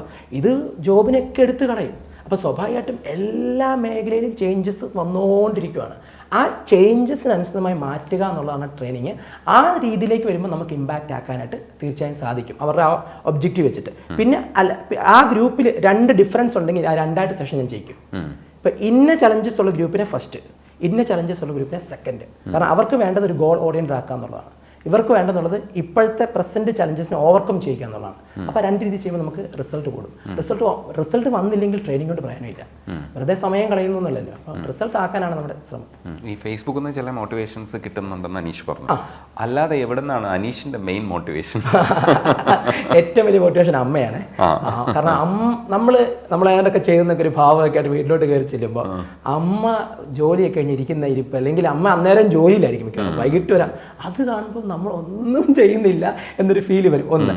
2, നമ്മൾ എവിടെ നോക്കിയാലും മോട്ടിവേഷൻ ഉണ്ടെന്നേ. എല്ലാ വ്യക്തിയിലും നമുക്ക് പഠിക്കാനുണ്ട്. എല്ലാ വ്യക്തികളും, ഓരോ വ്യക്തികളെ നമ്മളൊന്ന് ഒബ്സർവ് ചെയ്താൽ അവരുടെ ജീവിതത്തിൽ എന്തെല്ലാം നല്ല നല്ല കാര്യങ്ങൾ. ചിലപ്പോൾ ഒരു നല്ല ചിരിയായിരിക്കാം ഒരു വ്യക്തിയിൽ നിന്ന് പഠിക്കാനുള്ളത്. ചിലപ്പോൾ ഒരാളെ കെയർ ചെയ്യുന്ന രീതിയായിരിക്കാം. ചിലപ്പോൾ ആ വ്യക്തി ഒബ്സർവ് ചെയ്യുന്ന രീതിയായിരിക്കാം. അപ്പോൾ പരമാവധി നമ്മുടെ മുമ്പിൽ വരുന്ന വ്യക്തിയിൽ നിന്ന് പഠിക്കാനൊരു ശ്രമം ഞാൻ നടത്താറുണ്ട്. അതാണ് അടുത്ത പ്രധാനപ്പെട്ട മോട്ടിവേഷൻ എന്നുള്ളത്. പിന്നെ എനിക്ക് ഏറ്റവും സങ്കടമുള്ളൊരു കാര്യം എന്ന് വെച്ചാൽ നമ്മൾ നമ്മുടെ സമയത്തെ പാഴാക്കുന്നു എന്നുള്ളതാണ്. നമ്മൾ ശരിക്കും നമുക്കുള്ള സമയം, നമ്മുടെ എനർജി, നമ്മുടെ ഹെൽത്ത്, ഇതിനെ നമ്മൾ ബോധപൂർവ്വം പാഴാക്കുന്നുണ്ട്. ഈ പാഴാക്കുന്നതാണ് എനിക്ക് ഭയങ്കര സങ്കടം. ഇതിനെങ്ങനെ പ്രൊഡക്റ്റീവ് ആക്കാമെന്ന് ചിന്തിക്കും. അപ്പോൾ അത് വെച്ചിട്ടൊരു ടോപ്പിക് ഉണ്ടാക്കും, അത് അവർക്ക് അപ്ലൈ ചെയ്യാൻ കൊടുക്കും. ഇപ്പോൾ സത്യം പറഞ്ഞാൽ നമുക്ക് ഇന്ന് ജീവിക്കുന്നവർ എത്ര ഭാഗ്യം ചെയ്തവരാ ഇപ്പോഴത്തെ പിള്ളേരായിട്ട്, ഏത് തലമുറയും. കാരണം എന്താഗ്രഹിച്ചാൽ അത് നേടിയെടുക്കാനുള്ള ഓപ്ഷൻ നമ്മുടെ മുമ്പിലുണ്ട്. ഇപ്പോൾ നമ്മൾ ഏറ്റവും ഫേമസ് ആയിട്ട് പറയുന്നത് ഇപ്പോൾ മെസ്സി ആയിക്കോട്ടെ, റൊണാൾഡോ ആയിക്കോട്ടെ, അല്ലെങ്കിൽ എ റഹ്മാനോ സച്ചിനോ ആരെ എടുത്തു, ഇവർക്കുണ്ടായിരുന്നതിനേക്കാളും ബെറ്റർ ഓപ്പർച്യൂണിറ്റി ഇന്ന് നമുക്ക് എല്ലാവർക്കും ഉണ്ട്. വിരൽത്തുമ്പിൽ നമുക്കൊരു ഫോൺ എടുത്ത് ഒന്ന് സെർച്ച് ചെയ്താൽ ഏത് കാര്യത്തെക്കുറിച്ച് പഠിക്കാം, ഏറ്റവും മികച്ച അധ്യാപകരിൽ നിന്ന് പഠിക്കാം, ഏറ്റവും ടോപ്പിലേക്ക് പോകാൻ പറ്റും, ആരുമായിട്ട് അസോസിയേറ്റ് ചെയ്യാനുള്ള ഓപ്ഷൻസ് ഉണ്ട്. ഇത് ഉപയോഗിക്കുന്നില്ല എന്നുള്ളത് നമ്മൾ കാണിക്കുന്ന മണ്ടത്തരാണ്. അപ്പോൾ ഇവിടെ തൊഴിലില്ല, അവസരമില്ല എന്ന് പറഞ്ഞപ്പോൾ നാട് വിടുന്ന പിള്ളേർ, പോകേണ്ടവർ പോകണം, പോകരുതെന്നല്ല പറഞ്ഞത്, പക്ഷേ അവസരം ഉണ്ടോ എന്നുള്ളത് നോക്കുന്നില്ല. എന്തുമാത്രം ഓപ്ഷൻസ് നമ്മുടെ മുമ്പിലൂടെ ഉണ്ടെന്നുള്ളതാണ്. ഈ ഒരു സംഭവം കണ്ടെത്താൻ സഹായിക്കുക, അതൊരു മിഷനായിട്ട് തന്നെ ഞാൻ ഏറ്റെടുത്ത് പരമാവധി, അതാണ് ഈ പള്ളികളിലും ഇങ്ങനത്തെ സ്ഥാപനങ്ങളൊക്കെ ഞാൻ ഏറ്റവും അധികം ചെയ്യുന്ന കാര്യം ഇതാണ്. നിങ്ങളുടെ യുണീക്നെസ് എന്താ, നിങ്ങളുടെ പാഷൻ എന്താ, നിങ്ങളുടെ പർപ്പസ് എന്താ, നിങ്ങൾക്ക് ഇവിടെ എന്തെല്ലാം കാര്യം ചെയ്യാൻ പറ്റും. ഈ എല്ലാവരും പോയ ഒരു ജോലി, ഒരു വരുമാനം, പരിപാടി എന്തിനു പിടിക്കുന്നു? നമുക്ക് പല ജോലിയാകാമല്ലോ, പല വരുമാനമാകാമല്ലോ, എന്തെല്ലാം ഇൻവെസ്റ്റ്മെൻറ്റ് ഓപ്ഷൻസ് ഉണ്ട്, ഷെയർ മാർക്കറ്റൊക്കെ എത്രമാത്രം ഉയർന്നുകൊണ്ടിരിക്കുന്നത്. ഇതൊക്കെ ഒന്ന് പഠിച്ചെടുത്ത് മനസ്സിലാക്കാനുള്ള ആ ഒരു വൈഡായിട്ട് കണ്ടെത്തി ഡെവലപ്പ് ചെയ്യാനുള്ള ശ്രമം ഞാൻ പരമാവധി അവരെ സപ്പോർട്ട് ചെയ്യാറുണ്ട്. അതുകൂടാതെ ഇപ്പോൾ അനീഷിൻ്റെ ജീവിതം അനീഷിനൊരു സാറ്റിസ്ഫാക്ഷനാണ്, ഒരു പരിധി വരെ മോട്ടിവേറ്റ് ചെയ്ത് ഇതുവരെ എത്താൻ കഴിഞ്ഞു എന്നുള്ളൊരു സാധനമാണ്. അതല്ലാതെ മറ്റ് സാറ്റിസ്ഫാക്ഷൻ ആരെങ്കിലുമൊക്കെ സഹായിക്കുമ്പോൾ കിട്ടുന്നുണ്ടെങ്കിലും ഏറ്റവും അതേപോലെ ഹൃദയത്തോട് ചേർത്ത് വെക്കാൻ കഴിയുന്ന ഒരു സന്തോഷമുള്ളൊരു കാര്യം ചോദിച്ചാൽ എന്തായിരിക്കും പറയാം? ട്രെയിനിങ് റിലേറ്റഡ് ട്രെയിനിങ് ആണോ, എല്ലാം കൂടെയാണോ? അല്ല, എല്ലാം ജീവിതത്തിൽ മൊത്തം. ഇപ്പോൾ അനീഷിൻ്റെ വളർച്ച എന്ന് പറയുന്നത് അനീഷിനെ പ്രൊവോക്ക് ചെയ്യുന്നതാ അല്ലെങ്കിൽ ഇഷ്ടപ്പെടുത്തുന്ന കാര്യമാണ്, നമുക്കും ഇൻസ്പിറേഷനാണ്. പക്ഷെ അതിനപ്പുറത്തേക്ക് എന്തെങ്കിലും ഒരു കാര്യത്തെ ഞാൻ കുറച്ചുകൂടെ വേറൊരു കാര്യം കൂടെ അച്ചീവ് ചെയ്തിട്ടുണ്ട്, അപ്പം ഒപ്പം നിൽക്കുന്നവരെ കൂടെ പിടിക്കുന്നതാവാം, പക്ഷെ ഏതാണ് ഏറ്റവും സാറ്റിസ്ഫൈ ചെയ്യുന്നത്? അതേപോലെ അത് ഒരുപാടെണ്ണം ഉണ്ട്. അതിൽ ഒന്നുള്ളത് ഞങ്ങളുടെ ടീനിപ്ക എന്നൊരു പ്രൊജക്റ്റാണ്. ഞങ്ങൾ 40ഓളം ഭിന്നശേഷിയുള്ള സാമ്പത്തികമായി സാമൂഹികമായി പിന്നോക്കം നിൽക്കുന്ന കുട്ടികളെ എടുത്ത് പഠിപ്പിക്കുന്നുണ്ട്. 8ാം ക്ലാസ് മുതൽ +2 വരെയുള്ള ഒരു പ്രൊജക്ട്, +2 വരെ പഠിക്കുന്ന സമയത്ത് ആ കുട്ടികളെ സപ്പോർട്ട് ചെയ്യാന്നുള്ള. അപ്പോൾ എനിക്ക് കിട്ടുന്ന ഈ പ്രോഗ്രാമിൽ നിന്ന് കിട്ടുന്ന തുകയിൽ നിന്നെല്ലാം ഒരു തുക മാറ്റി വെച്ചിട്ട് അവരുടെ പഠനത്തിന് വേണ്ടി മാറ്റി വെക്കുക. അപ്പോൾ അവരുടെ 10ലെ റിസൾട്ട്, +2ലെ റിസൾട്ട്, ആ കുട്ടി ഒരു നേട്ടം ഉണ്ടാക്കുമ്പോൾ അത് തരുന്നൊരു സന്തോഷമുള്ളൂ, അത് ഭയങ്കരമാണ്. 2, നമ്മുടെ ക്ലാസ്സിൽ നമ്മളൊരു സ്പാർക്ക് ഇട്ട് കൊടുത്തിട്ടേ ചില കുട്ടികളൊക്കെ അതിൻ്റെ റിസൾട്ടായിട്ട് നമ്മൾ വിളിക്കും, സാർ അന്ന് നമ്മൾ പറഞ്ഞു വെച്ചൊരു ഗോളില്ല, ഞാൻ ഇതാക്കി എടുത്തു എന്നുള്ളത്, അത് നൽകുന്നത് വലിയ സന്തോഷമാണ്.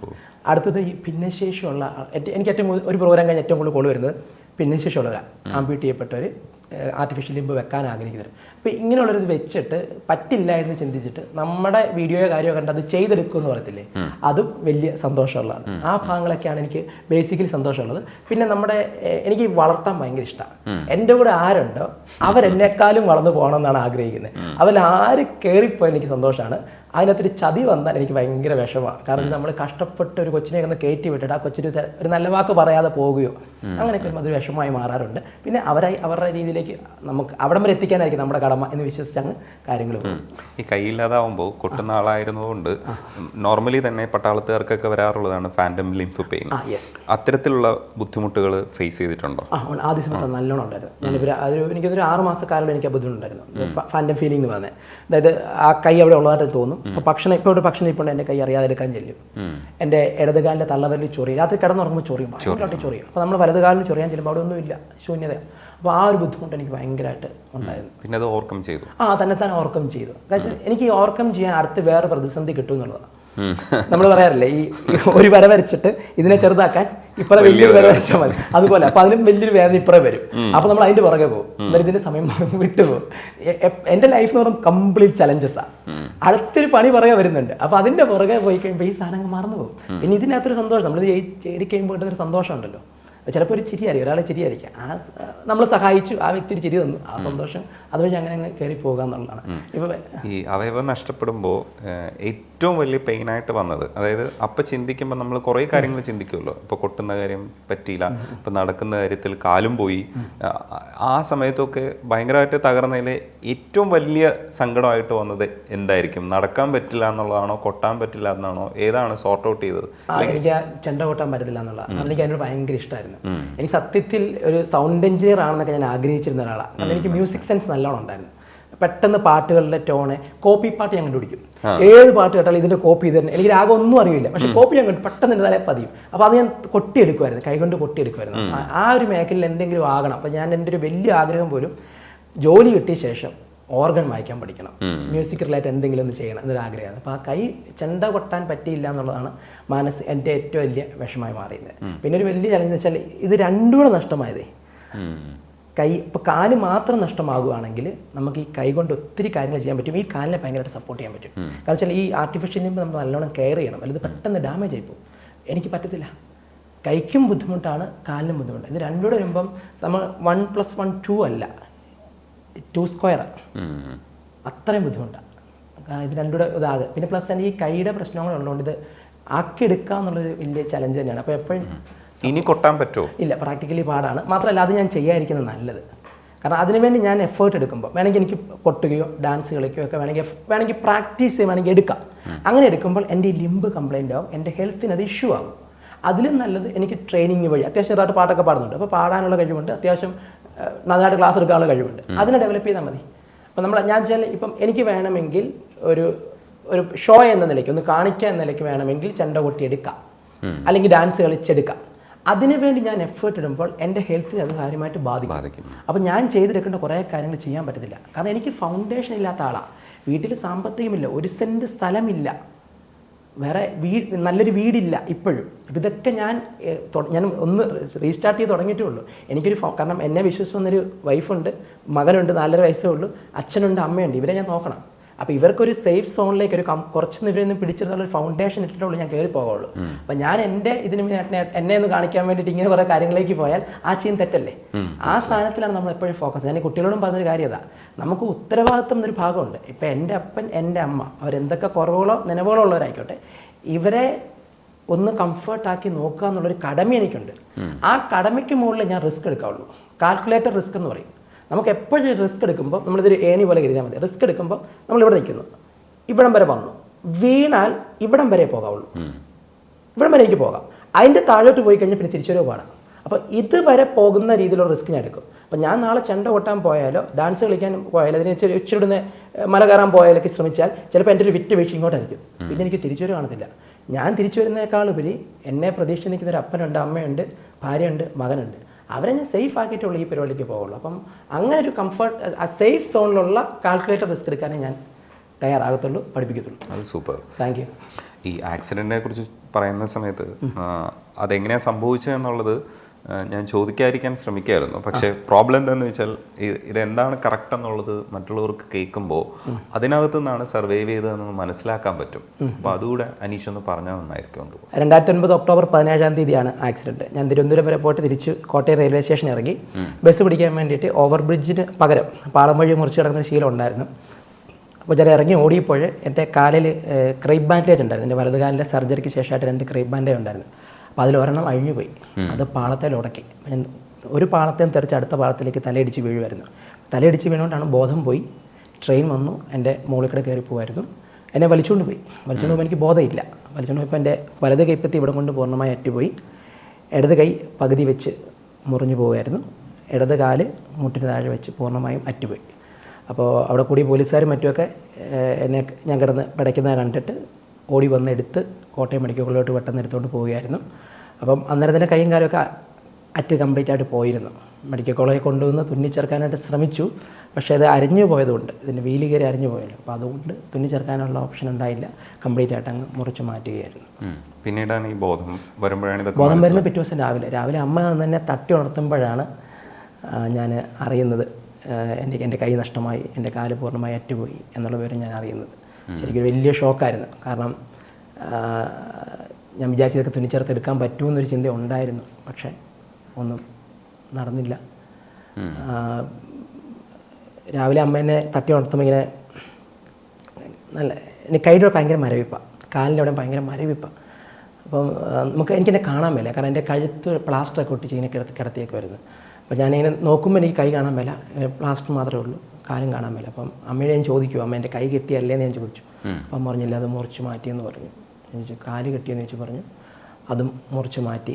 തുന്നിച്ചേർക്കാൻ പരമാവധി നോക്കിയായിരുന്നു, പക്ഷെ അത് വേറെ വേറെ കഷ്ണങ്ങളായിട്ട് അരിഞ്ഞു പോയായിരുന്നു എന്ന് പറഞ്ഞു.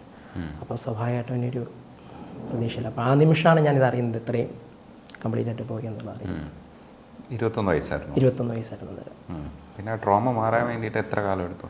ശരിക്കും ആദ്യത്തെ ഒരു 1-2 ആഴ്ച തന്നെ ഭയങ്കര ഭീകരമായിരുന്നു. കാര്യം എന്ന് വെച്ചാൽ, ഒന്ന് എനിക്കിതൊട്ടും സ്വീകരിക്കാൻ തയ്യാറായിരുന്നില്ല. 2 എൻ്റെ ഹെൽത്തൂടെ ഇഷ്യൂ. എൻ്റെ കയ്യിലെ തുമ്പത്ത് പഴുത്തു, കാലിലെ തുമ്പ് പഴുത്തു, അങ്ങനെ കുറേ ഇഷ്യൂസ് വന്നു. വീണ്ടും ഹോസ്പിറ്റലൈസ്ഡായി.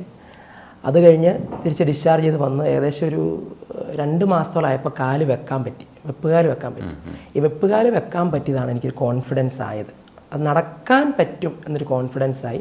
കൈയുടെ അവിടെ അന്നേരം ഒരു ആർട്ടിഫിഷ്യൽ ഹാൻഡ് വെച്ചു, ഇത്രയും ഭംഗിയുള്ളതല്ല, വേറൊരു ഹാൻഡ് വെച്ചു. ഇത് രണ്ടും വന്നപ്പോൾ തന്നെ എനിക്കൊരു ധൈര്യമായി. അതൊരു പ്രധാനപ്പെട്ട ഒരു കാര്യമാണ്. നമുക്ക് ഈ ഒരു പ്രശ്നത്തെ നോക്കിക്കൊണ്ടിരിക്കുമ്പോൾ നമുക്ക് എപ്പോഴും പ്രശ്നം മരിക്കണം എന്നുള്ള ചിന്തയൊക്കെ തന്നെയേ ഉള്ളൂ. അതേ സ്ഥാനത്ത് ഒരു പ്രതീക്ഷ നമുക്ക് വന്നു തുടങ്ങുമ്പോൾ ഉണ്ടല്ലോ, അന്നേരമാണ് നമുക്ക് ഈ സാധ്യതയിലേക്ക് ഇറങ്ങാനുള്ള പറ്റുന്നത്. ലൈഫിൽ എപ്പോഴും ചെയ്യേണ്ട ഒരു കാര്യം തന്നെയാണ്. നമുക്ക് ഈ പ്രശ്നം തന്നെ ഇങ്ങനെ നമ്മൾ നോക്കിക്കൊണ്ടിരുന്നാൽ ഞാൻ ആലോചിച്ചു, എനിക്ക് നടക്കാൻ പറ്റത്തില്ല, എനിക്ക് ഒരു സാധനം എടുക്കാൻ പറ്റത്തില്ല, ജോലി ചെയ്യാൻ പറ്റത്തില്ല. അപ്പം പറ്റത്തില്ല എന്നുള്ള സാധനം മാത്രമേ ഉള്ളൂ. എന്തെങ്കിലും ഒരു പ്രതീക്ഷയുടെ ഒരു കിരണം നമുക്ക് കിട്ടിയാൽ അതേന്ന് എന്ത് ചെയ്യാം. അപ്പോൾ ഈ കാല് വെച്ചപ്പോൾ എനിക്കിത് വെച്ച് അവിടെ എല്ലാം നടന്ന് എല്ലാവരും ഒന്ന് കാണാമല്ലോ, അറ്റ്ലീസ്റ്റ് ഹോസ്പിറ്റലിൻ്റെ ആ സ്ഥലങ്ങളെല്ലാം പോയി ഒന്ന് കാണാമല്ലോ, എല്ലാവരുടെ അടുത്തും പോയി ഒന്ന് മിണ്ടാമല്ലോ. എനിക്ക് മിണ്ടാനാണെങ്കിൽ വലിയ ഇഷ്ടമാണ്, കേൾക്കാനും ഇഷ്ടമാണ്. അപ്പം ഈ ഒരു പ്രതീക്ഷ ആണ് പിന്നീട് അടുത്തതിലേക്ക് പോകണം എന്നാൽ എനിക്ക് ഓടണം, സൈക്കിൾ ഓട്ടണം, കാർ ഓടിക്കണം, അടുത്ത ഒരു സ്റ്റെപ്പ് കയറാൻ സഹായിച്ചത്. അപ്പം എപ്പോഴും അതാണ് ഞാൻ നോക്കിക്കൊണ്ടിരിക്കുന്നത്. നമുക്കൊരു ഇപ്പോഴും ഇപ്പം ഞാൻ വീട്ടിൽ ചെല്ലുമ്പോൾ ചിലപ്പോൾ എൻ്റെ കാല് പൊട്ടി ബ്ലഡ് ഒഴുകും. ചില ക്ലാസ്സുകളിലൊക്കെ ഞാൻ കാലിൽ നിന്ന് രക്തം വന്ന് ഞാൻ ക്ലാസ് എടുത്തിട്ടുണ്ട്. കാരണം നമ്മൾ ക്ലാസ് തുടങ്ങി 600 പേര് ഫ്രണ്ടിൽ നിൽക്കുവാണ്, ക്ലാസ് ഇടയ്ക്ക് വെച്ച് നിർത്താൻ പറ്റത്തില്ല, പകുതി ടോപ്പിക്കേ ആയിട്ടുള്ളൂ. അപ്പോൾ അടിയിൽ നല്ല ചതഞ്ഞിട്ട് ബ്ലഡൊക്കെ ഉണ്ടാവും. അപ്പോൾ നമ്മൾ ചിലപ്പം ഉച്ചയ്ക്കൊന്ന് ഓടിപ്പോയിട്ട് ഊരി വെച്ചിട്ട് ജസ്റ്റ് അതെല്ലാം ഒന്ന് വൈപ്പ് ചെയ്തിട്ട് എന്തെങ്കിലുമൊക്കെ പഞ്ഞിയൊക്കെ കോട്ടനൊക്കെ വെച്ചിട്ട് പോയിട്ട് വീണ്ടും പോയി ക്ലാസ് എടുക്കും. നമ്മുടെ ലക്ഷ്യം എന്നുള്ളത് ഈ ക്ലാസ്സിലൂടെ അവരുടെ മാറ്റാം. എൻ്റെ കാലിലോട്ട് ഞാൻ ശ്രദ്ധിക്കാൻ പോയാൽ ഞാൻ ക്ലാസ് എടുക്കത്തില്ല, ഞാൻ ഇത് പൊട്ടും പ്രശ്നവും എന്നുള്ള. അപ്പോൾ അതെടുത്ത് കഴിയുമ്പോൾ വൈകുന്നേരം നോക്കുമ്പോൾ അത് ഏകദേശം ഓക്കെ കുറേയൊക്കെ കരിഞ്ഞ് ഇതായിട്ടുണ്ടാവും. പിന്നെ 2 ദിവസം വീട്ടിൽ പോയിരുന്ന് ഊരി വെച്ച് എല്ലാം ഒന്ന് ക്ലീൻ ചെയ്ത് റെസ്റ്റ് എടുക്കുമ്പോൾ കംപ്ലീറ്റ് അങ്ങ് മാറിക്കോളും. സോ ഫോക്കസ് എപ്പോഴും ലക്ഷ്യം ഫോക്കസ് ചെയ്യുക, അതിലേക്ക് മാത്രം നോക്കുക. പ്രശ്നങ്ങളെ തൽക്കാലം അങ്ങ് ഡാറ്റ പറയും. എത്ര രാജ്യങ്ങൾ, എത്ര ക്ലാസ്സുകൾ? ഇംഗ്ലണ്ടിൽ പോയി, വെയിൽസ്, ഖത്തർ, ഇത്ര സ്ഥലങ്ങളാണ് നേരിട്ട് പോയിട്ട് ക്ലാസ്സുകൾ എടുത്തിട്ടുള്ളത്. അത് അവിടുത്തെ ഡോക്ടേഴ്സ്, പ്രൊഫഷണൽസ്, എഞ്ചിനീയേഴ്സ്, സ്റ്റുഡൻസ്, അവർക്കെല്ലാവർക്കും തന്നെ ക്ലാസ്സുകൾ എടുത്തിട്ടുണ്ട്. പിന്നെ ഓൺലൈനിൽ കുറേ അധികം, ഇപ്പോൾ ഓൺലൈനിൽ 10-25 രാജ്യങ്ങളിൽ ഇപ്പോൾ ക്ലാസ്സുകളാകുന്നുണ്ട്. കാരണം വെച്ചാൽ നമുക്ക് ഇൻ്റർനാഷണൽ സ്റ്റുഡൻസ് വരും ട്രാൻസ്ഫോർമേഷൻ റിലേറ്റ് ചെയ്ത്. പിന്നെ ഞാൻ ഈ 1-to-1 കോച്ചിങ് കൊടുക്കും, ബിസിനസ്സുകാർക്ക് കോച്ചിങ് കൊടുക്കും. ഈ ഫോക്കസ്ഡ് ആയിട്ട് ലേസർ കോച്ചിങ് എന്ന് പറയും, അവർക്കൊരു ക്ലാരിറ്റി വരുത്താൻ വേണ്ടിയിട്ട് ബിസിനസ് കോച്ചിങ് കൊടുക്കും. അതിന് മറ്റ് രാജ്യങ്ങളൊക്കെ സ്റ്റുഡൻസ് ഉണ്ട്. എന്തായാലും പൊളിക്ക്, തുടരും, നന്നായിട്ട് പോട്ടെ. ഇത് ശരിക്കും എനിക്കും ഒരു ഇൻസ്പിറേഷനാണ്. കാരണം നമ്മളൊക്കെ ഒന്നും ചെയ്യുന്നില്ല എന്നുള്ള തോന്നൽ ഉണ്ടാക്കുന്നത് തന്നെയാണ് നമ്മുടെ ഒരു സ്പാർക്ക് എന്ന് കരുതുന്നു. എന്തായാലും നന്ദിയുണ്ട് സംസാരിക്കാൻ. Thank you so much. ഒന്നും ചെയ്യുന്നില്ല, നമ്മൾ ഒരുപാട് കാര്യങ്ങൾ ചെയ്യുന്നുണ്ട്, അത് കുറച്ചുകൂടെ ബെറ്റർ ആക്കാനുണ്ട്.